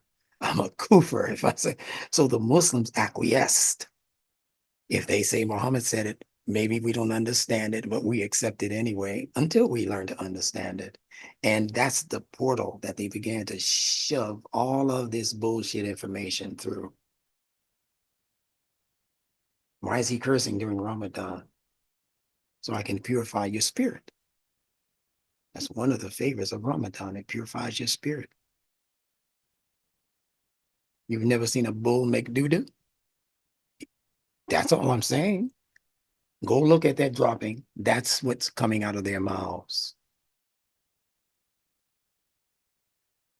It's intended to fertilize the ground.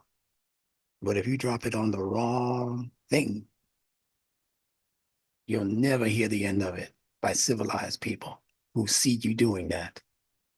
You dropping that BS about Muhammad marrying a 6-year-old and not having sex with her until she was 9 years old. And the other thing you don't know that I'm gonna share with you, as I've shared in the past, those numbers are numerology. They're not actual factual. They're numerology. You don't know that the ancient Persians, they were star worshipers. They were people who were astrologists and astronomy people. They were people who were deep into numerology and what numbers meant and mean. They still have it in their sciences right now. The Kabbalah, that's a Jewish science, dealing with names of 10 different Sephiroth, 10 different aspects of the body and what they mean and all of the rest of that. And they put it in coded language by giving it numbers from 1 to 10. So when they tell you that she was 6,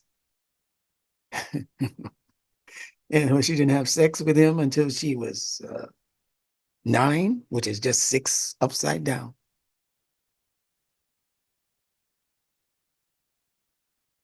They're learning this from Persians who were deeply rooted also in Indian mysticism as far as the chakra system was concerned. So when you understand it on that level, it is simply saying that Muhammad did not have intercourse with Aisha until she was 9. 6 turned upside down. But he married her when she was 6. Some scholars say she might have been 7. So look at the chakras. Look at the 6th chakra, which is the third eye, Ajna chakra. The third eye that brings you into insight, that conditions your intuition. That's when he married her. Yeah. When the knowledge that he brought was able to cooperate with whatever the 6th level, the third eye chakra is able to be activated upon.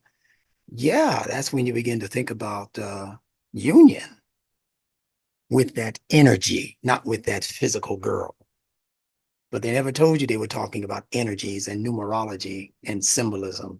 They told you this was actual, physical, factual history taking place amongst people. And they lied. Most people don't know they're lying. They accept it as the truth, but that's what makes them stupid. Not liars. It just makes them stupid. And we have a choice whether we can continue to be stupid after we hear this logic or cross over into the land of opportunity and logic, real logic, moral and rational logic, and the application of that logic. So that's all we're saying here. Be for real. Evaluate knowledge for yourself. Accept something that's being told to you if it makes rational sense, moral and rational sense, and come out of the embarrassment of telling the world while shaking in your sandals and shoes that your prophet, the one you call the holy prophet, married a 6-year-old girl. And what did he do between the 6-year-old girl and her becoming a 9-year-old girl? Now, all in your mind is the fact that he's married to her, so he's going to be playing with her. I'm just talking to you straight up righteous. For 3 years, he didn't have conjugal relationships, but he sure enough played with her. She's sitting behind him at the Eid. She's got her chin on his shoulder, according to the way they tell this hadith, this lie. She's watching the Abyssinians, play and do music and all of that. And she's just so tender. She put her little 7-year-old, 8-year-old chin on his shoulder. Are you serious? Are you going to I can't tell you what to believe, but are you really considering continuing this myth to the detriment of the reputation of the entire Muslim world and the Quran, that the world now thinks that we accept because a hadith said it, it must be in the Quran? That's where we are right now. And we're going to bust out of that L7 prison. Stay with me. You're going to see it happen before your eyes. It's happening already. So he created Al-Insan. What is Al-Insan? Al-Insan is a combination of the social man, the social human, the one who wants to reach out and be gregarious according to the way Allah created the nature. You want to be curious about people, learn things from people, teach things to other people. That's Al-Insan. The other thing it means is the thinking person. So it's the social person, but as you begin to engage other people in the social world, you're starting to learn new things. So now you got to think, I can't just do what I do when I'm home with my wife and children. With these people, they don't know me like that. I can't be foolish and play around, let them play in my hair and all of that. I can't let my neighbor's child do that. I have to have some social intelligence when I deal with these people. I take my daughter, she's 2 years old. I put her in the bed between me and my wife, and she sleeps so comfortably. She's not feeling that well. Or what I can do, I can't do that with my neighbor's child. So being in the social world necessitates a whole new level of thinking, doesn't it? Rational awareness, rational application of the things we think we know. So that's what insan means. It's beautiful. The S, the letter sin in insan means the intellect, as I told you. That's for the thinking part of you, the rational part of you. And the N in the word insan represents the social part of you. The letter nun, you heard me say that it means seed. Have you ever seen any farmer plant just one seed, or does the farmer take a bunch of seeds and scatter them into the ground? Yeah, seeds by their very nature are social. And it's indicative of the social nature of the human being, who rarely does anything by him or herself, not anything that's intended to bring real progress. So the scene is there, insan. Pardon me, no.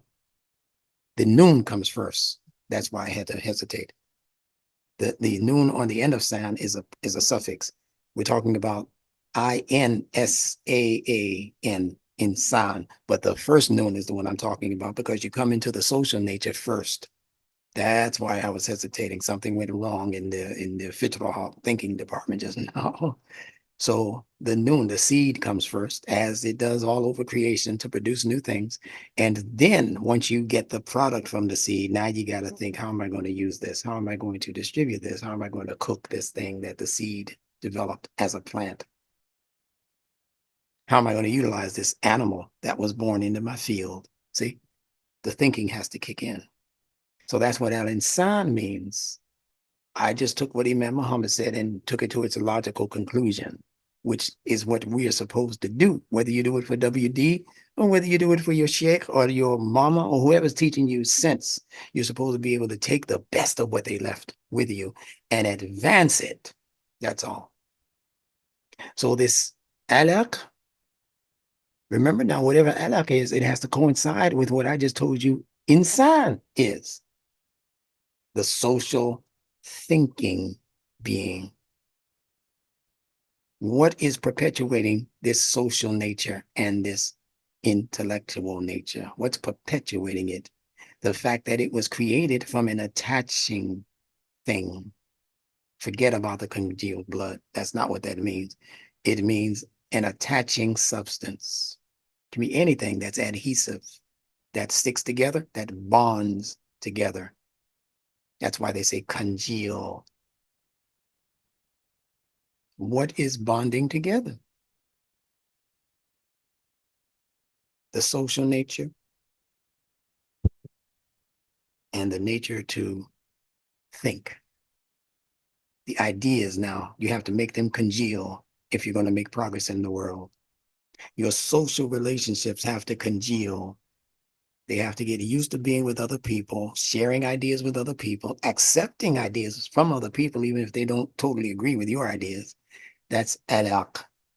They say blood because blood represents the social nature, as you know. A drop of blood will stick to most surfaces, even better than a drop of water. Put a drop of water on a piece of paper and turn it upside down, it might fall off or quickly dry up. Put a spot of blood on a piece of paper, you can turn it upside down all day long. That blood spot is going to spread. Eventually, its connection with the oxygen in the air, it's going to make it harden. That's when it becomes a clot, when it's exposed to oxygen. An adult is not exposed to oxygen, so it cannot be a clot. A clot is an emergency. The clot is a problem. When the doctor sees your blood clotting, he's got to get some other kinds of pharmaceuticals for you that won't allow for the blood to clot. So that's not what you want. That's not what Allah is saying. He didn't create you from an emergency situation. He didn't create you to remain in your tribal life form, meaning it's just me and my tribe. I'm not going to trust anybody outside of my Apache group. Not going to trust no Iroquois Indians. I'm not going to trust any group, even if they call themselves Indians, even if they broke off from our tribe years ago. I ain't trusting them because I'm alaqed to only that which looks like me, acts like me, talks like me, walks like me, dresses like me, etc. So that's what you used to be. He created you from. See, khalaqa is past tense. He created al-insan. Everybody in humanity was once this small, untrustworthy of other people, insignificant kind of life and development. And then Allah evolved you. That's why Rabbah comes again. Iqra wa rabbukal akram. How wonderful this is. Read, and your Rabb is most bountiful. He's most generous. Akram. Man, oh man, you can't get any further in the world of created things than the way this word is positioned. Akram, from Karim, Karima, Karim, generous. So Akram is most generous, most bountiful. So you're going to collect again a second time. You're going to have a second gathering. And your Rabb, the one who brought you from involution into evolution, now you are evolving, and that evolution is indicating that Allah has made you the cream of the crop. Cream, Karim, Karama, Akram. You see where this is going? The cream always rises to the top. That's your evolution. What does Allah say next? Alladhi, the specific one, allama bil qalam, the specific one. This is speaking of Allah, your Rabb, the specific one who taught. This is past tense, but it is intensified by the addition of a second lam, a doubling of the lam. Wherever you see a consonant like this doubled in an Arabic word in the Quran, it represents something that happens not once, not twice, but continuously. Allama, he's teaching, he taught, but he did this over and over and over and over again for the subject matter at hand, which is the insan, that level of human. And what did he teach? He taught the use of bil qalam. He taught him by way of bil, by way of al qalam, who is, what is al qalam? They translate it as the pen. Now in English, the word pen and pent are connected to the idea of five.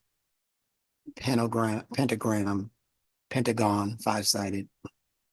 This pen is indicative of your basic five senses. So Allah taught the human being, al-insan, through the use and activation of his and her five senses. That's how you learn. Your five senses are going to bring you into two different levels of education.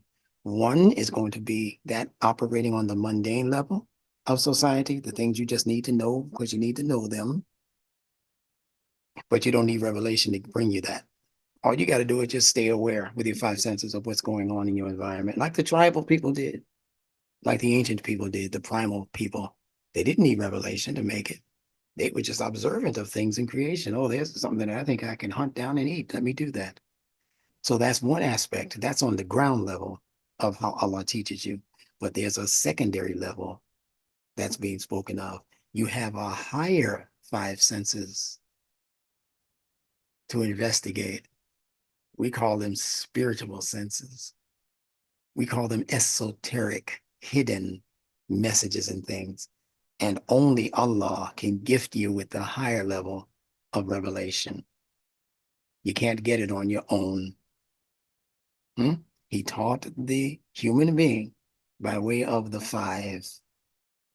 When you take the five that are on the ground, that's fundamental senses, and you marry them to the five that are above your head, that you have to wait for God to reveal to you as revelation, you can't get it on your own. Allah has to send you revelation.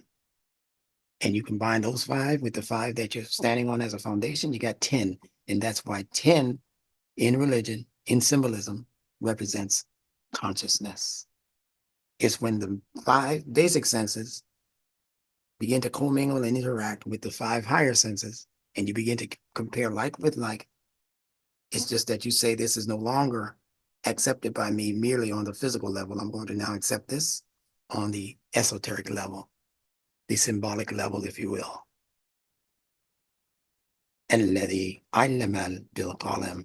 Lastly, علم الإنسان ما لم يعلم. Taught the human being not once, not twice, but incessantly, continuously. Allama al-insan. So he's constantly growing and evolving out of involution into involution. Taught him ma. What? We spoke about that the other day. Lam, not, past tense for no. Ya'lam, what he in the past. How beautiful this is, the way Allah phrases this. No person would have put this together as a human thinker. Allah uses a past tense word, lam. It's the past tense of la. La means no. Lam means no, it didn't happen in the past. But then he uses ya'lam. Ya'lam, the sound of it is suggesting that Allah is using the word lam again, but he's not. But it sounds like he is. And that's another way Allah has of teaching the human being through sound-alike words, inferences. Mhm. Like the word ulul al-bab, that phrase, ulul al-bab. It sounds like he's saying something about the bab, the door. And it has nothing to do with the door. It has to do with the ulub, the heart. But he made it sound that way so that primal people who weren't educated technically in colleges and universities, they'd have an advantage over people who were educated in the colleges and universities, because those college and university graduates and students, they're sticking to the script of what their professor told them this word means. But the person who's not trained in those educational institutions, they're going by what the fitra of the sounds mean in their minds. Okay, he said it means that they didn't know this, but Allah still put the word lam in there, which means it didn't happen in the past. But when you connect it to the prefix, yeah means present and future tense. So in one swoop of the divine pen, it is suggesting to the human brain that Allah did not do this in the past, lam, and he will not do this presently or in the future. Ya'lam, malam, not in the past. Ya'lam, nor will he do this in the present or in the future. Although the sound of the word puts all of it in the past. I hope you understand what I mean by that. So he taught the human being that which he knew not, meaning he would never have known it if Allah did not reveal it in scripture. So we're going to stop there. I'm going to thank you all again for being present with me on this wonderful day of explanations for Quranic logic and wisdom. So if anyone wants to either give their greetings, or if you have a quick question that I might be able to entertain before I'm pushing 7 o'clock here. So I definitely want to be out of here by 7. I have an engagement to be at, and I have to begin to get ready for that. So if you have a quick question, feel free to ask. Let me bring the entire frame back. Stand by. Hold on. Okay. I was just thinking about the Let's word. go with the questions. I was thinking about the word IQRA and IQRA and the continental connections they may Yeah. have. Yeah. Who is this speaking? This Ahmed from Oakland. Who's talking? This Ahmed from Oakland. Okay, Ahmed from Oakland. Now, yes, sir, I got you. So listen, if you're going to ask a question, I prefer being able to see you, so I can so that I can make that association. But if you're not in a position to open up your camera, don't worry about it. It's all good, Ahmed man. from Oakland. Greetings, my brother. Yeah, man, you're looking good. So let me answer that question for you. And this is interesting that you're a brand new person, right? Listening to this information, I think. I mean, I've been listening to you for a Okay. while. Dude. Okay. Yeah, good. For you to make the connection between IQRA and AQRA is spot on. It is so perfect, because IQRA gave us the English word agriculture, and it gave us the word acre, A-C-R-E. It gave us that prefix agri, A-G-R-I, agri, IQRA, AQRA. Ghana has a city called, I think it's a city called Accra in Ghana. And Ghana means wealthy, rich. Allah is referred to as El Ghani, the super duper duper duper rich or wealthy, right? So these are words that we find in the Quran that relate to these kinds of concepts that we find as we continue to study information in the world. So you are, again, spot on with connecting IQRA, which gives further proof to the fact that it's talking about harvesting the field, the crop, the agriculture. And the next time that we get together, which may be during the week, so make sure I have your email address so you know when we're going to have the second class. It might be on Tuesday or Wednesday of this coming week. I'm going to finish what I started today in this IQRA connection. All right. So you want to be present for that because it might not go up on YouTube. So you want to know when we're doing it live so that you can participate and ask further questions if necessary. But the harvest, I will say this last word on the word harvest. When you isolate out its consonants, can you give me the consonants that are in the English word harvest? You mean like the connection with Arabic or Take your just? time. No, in the connection with the English consonants. All you got to do is look for anything that's not a vowel, that's not A-E-I-O-U. Well, we got So start I'm with on the H. Is that HRVS Hmm? HRVST. There you go. Very good. Now, the next thing you learn to do is separate out the prefixes, the infixes, and the suffixes. That means anything additional that was added onto the beginning of a word, anything additional that was put into the middle of a word, as in infix, and anything additional that was put at the end of a word. So in the word harvest, you pointed out first the H, the R, and the V. And that's correct. Those are the three letters that give you the true roots for that word harvest. It's actually just harv. The EST is a suffix. So it's not a part of the original word. You get me so far? Yeah, I got you. I know what prefixes, suffixes, and affixes are. Okay. Yeah, you have a little delay. So I'm hearing you after you speak. That's why I'm hesitating a little bit. But nevertheless, let me finish this point.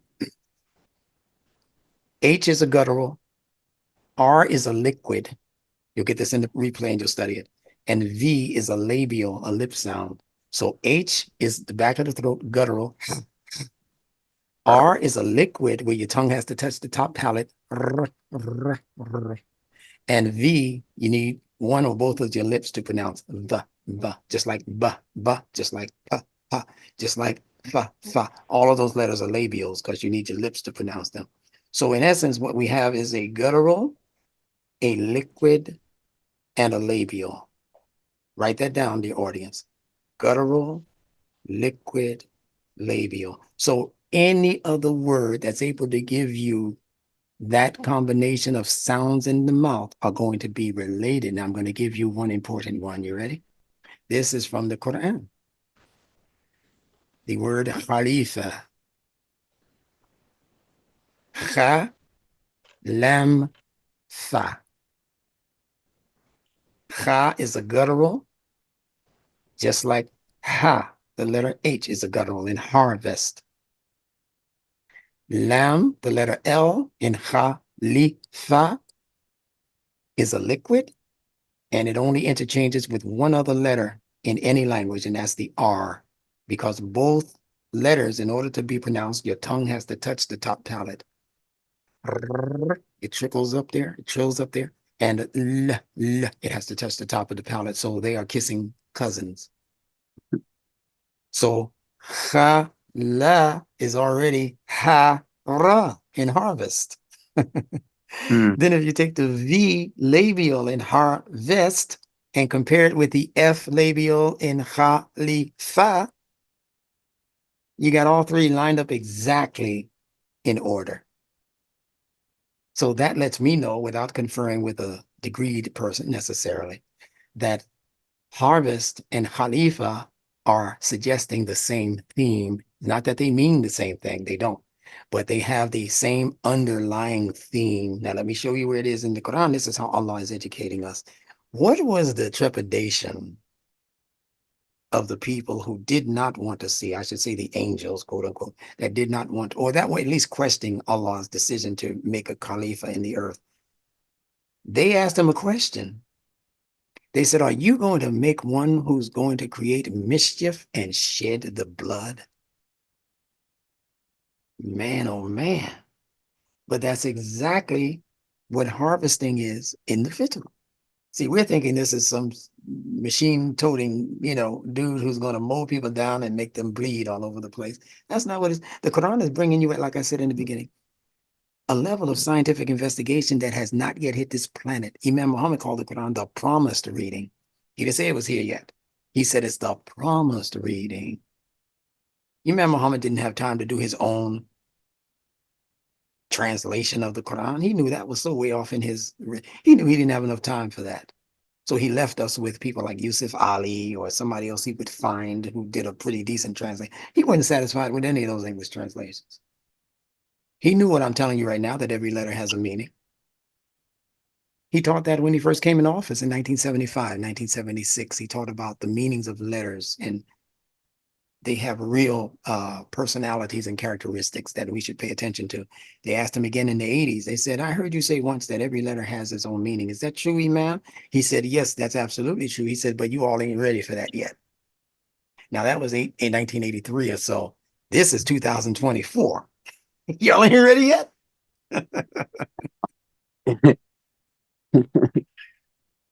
Curtis Mayfield said, people get ready. There's a train coming. You don't need no baggage. Don't bring no baggage to Nunetics. Just get on board. And you still looking at your watch? I don't know if it's time to get on this letter by letter train thing. I'm so used to what Yusuf Ali said. I'm so used to what Sheikh Hamani said and Shabani said and all these other people.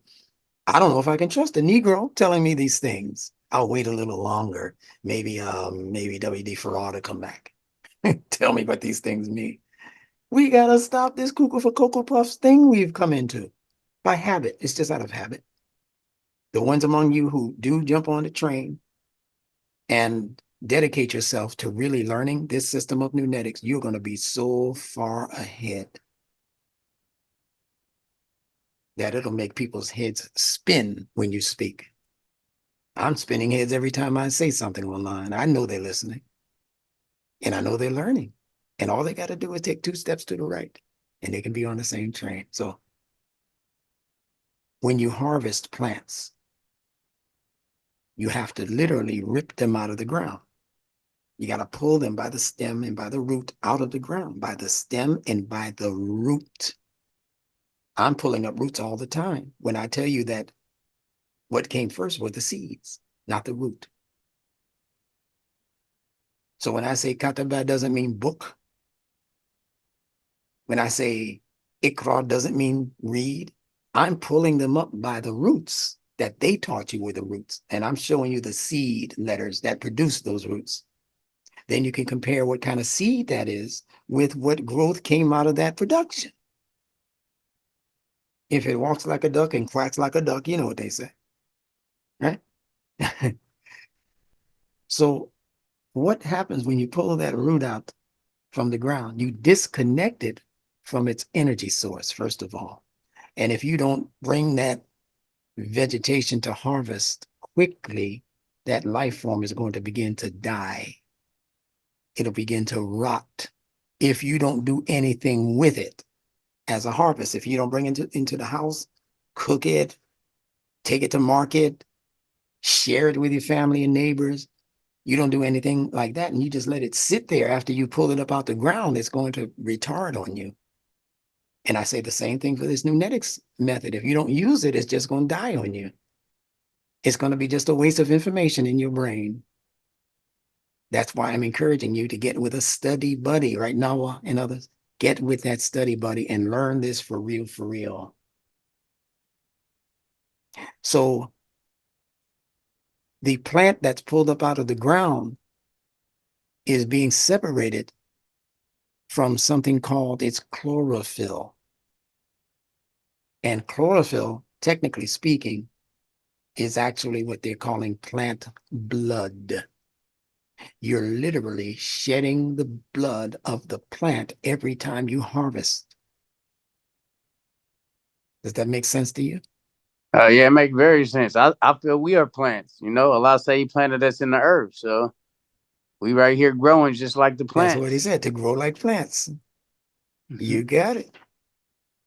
So the signs all around you and all in the scripture and all outside of you as references. So when you separate that plant from harvesting, again, you shed the chlorophyll. And the chlorophyll, you can drink that. It's very good for your blood. It's only like 2 degrees or two whatever away from your real blood. The only thing that makes your red blood in your body different from the chlorophyll blood in the plant is the chemical ingredient that makes it green. That's all. Other than that, it's almost exactly like your blood. So you're shedding the blood of the plant is my point. And that was their fear in speaking about the creation or the making of this Khalifa. He's going to make mischief. He's going to be uprooting stuff that we believed in for so many centuries. The Sheikh told us this 10 years ago. I still believe it. The Sheikh is 3 times older than this Benjamin Bilal guy. The Sheikh should know. I'm not going to let him uproot me like that. I'm not going to let him shed the blood that's been sustaining me for all of these years as a Muslim in this masjid, in this context, reading the Quran this way from this particular translator or this way that they have of explaining these Arabic words. I'm not going to let anybody come along and just sweep me off my feet, uproot me from my fundamentals and my foundation. But Allah said that's what the Khalifa was going to do. Now, I'm not saying that I'm a Khalifa. I'm giving a concept that can happen at any time, in any place, to anybody, not no special person. W.D. Muhammad did the same uprooting when he was teaching. I have to point to people who are in the public so you know what I'm talking about. But there are many people who remain nameless who have done this all of the time. Elijah Muhammad did it, but he didn't bring the correct chlorophyll. He was shedding the wrong blood. That's all. But his intent was correct. See? So khalafa, chlorophyll, same 3 connections. The guttural, chlorophyll, chlor. The liquid, ra, chlor, ra, and the labial, fa, fill. You can't escape it. Allah clocked these connections into his fitrah. It's not my invention. It's not the invention of people who invented words. It happened unbeknownst to them. That's how Allah had. That's why he says, let there be no deviation in his fitrah, meaning that I won't let you deviate from my fitrah. Your brain is not big enough to compete with my divine mind, Allah speaking, if I can phrase it like that. Your mind is not big enough to contend. As they say, your arms are too short to box with God. Mhm. So when the time of Deen comes, Allah, he's making it very easy through this numetics method to peep their cards. I don't have to have any long, drawn out meetings with them and ask them if did you plan, did you scheme, did you do this? Allah said, fight the schemes of Satan, and most of his schemes are in the language. So Allah gave us a fail-safe, fail-proof way of comparing apples with oranges by understanding what these letters mean. You only got to learn 29 of them if you're talking about Arabic. I give you the 29 Arabic letters and I give you the 26 English letters in a different book called the N-word and where they came from off of the walls of ancient Egypt and what they mean. So when you use an English word, you say, oh, I know exactly what Egypt means. I know exactly what globe means. It's a wonderful thing. It's a wonderful review. So I think I've answered your question. Yes, sir. Okay, let me see who else all right. Let me see who else I have in the chat and if they have any other questions. Assalamu alaikum. What I'm going to do. Hey, Zayd. Alaikum Zayd. salam, sir. Walaikum salam. I'm going to scroll up. Hold on 1 second. Yeah, hold on. Hold on. Let me just scroll. I'm scrolling up and I'm going to copy and see if I can paste it to a page. That's how we'll do it. Yeah. Take that.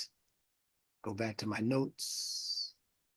And I'm just going to paste it here. So I'll retrieve it later.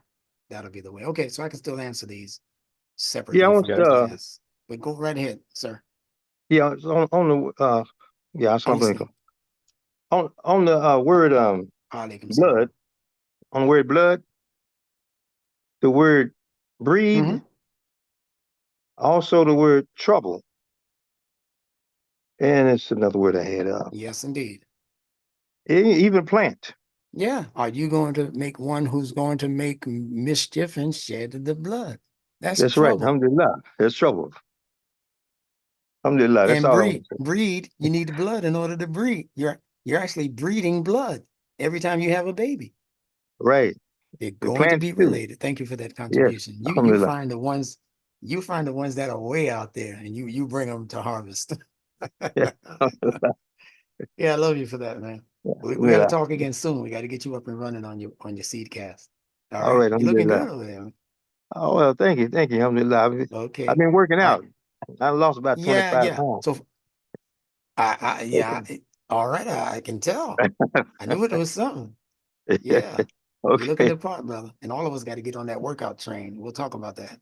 Yeah. All right, folks, I gotta go. I gotta make it to a dinner that some people are inviting my wife and I to. So I gotta get ready for that. And those of you who have not yet ordered your Nunetics hoodies, your Nunetics caps, and your Nunetic bags, handbags to carry around your Nunetics book, you need to get on that train, put in your orders. You can do it through nuneticsinstitute.org, the webinar, which I'll have at the end of this broadcast when it's produced. And whatever you can do. And if you got a penny over lunch, feel free to donate it to nuneticsinstitute.org. There's a lot of work for me to do. There's going to be a lot of traveling coming up in the very near future that I need to do also, and I need your support. You are my mainstay, in case you didn't know that. So continue to be as generous as Kareem as you've been. You don't have to be Akram. You don't have to give me everything you got, like the song says. Give me all you got. I don't want all you got. You need something for your wife, husband, your children, your cousins, cousin Pookie especially. He needs you right now. You know, the imam, the masjid, you know, your friends, your Christian and Jewish friends. You need to spread out your love and spread out your charity. And that's how you get more. But make sure that you're taking care of the people who are taking care of you as far as your intellect goes. And I think I've been doing a pretty good job. I don't know if you all agree with that, but that's my belief. Yeah, I've been doing a pretty good job. All right. You have, So with that instructor. You've said, been doing a we're great going to job. close Thank you. out. For sure. We Well, thank trust you. you. We Thank you trust for you. that. Make no mistake. All right. Right All on. right. I felt that, Abdullah. I felt that. Yeah, and I appreciate that. Okay. We thank Allah that Kareem Abdul Salam is back on the block with us. He had to go through a little something medically, and he's fine. He's back.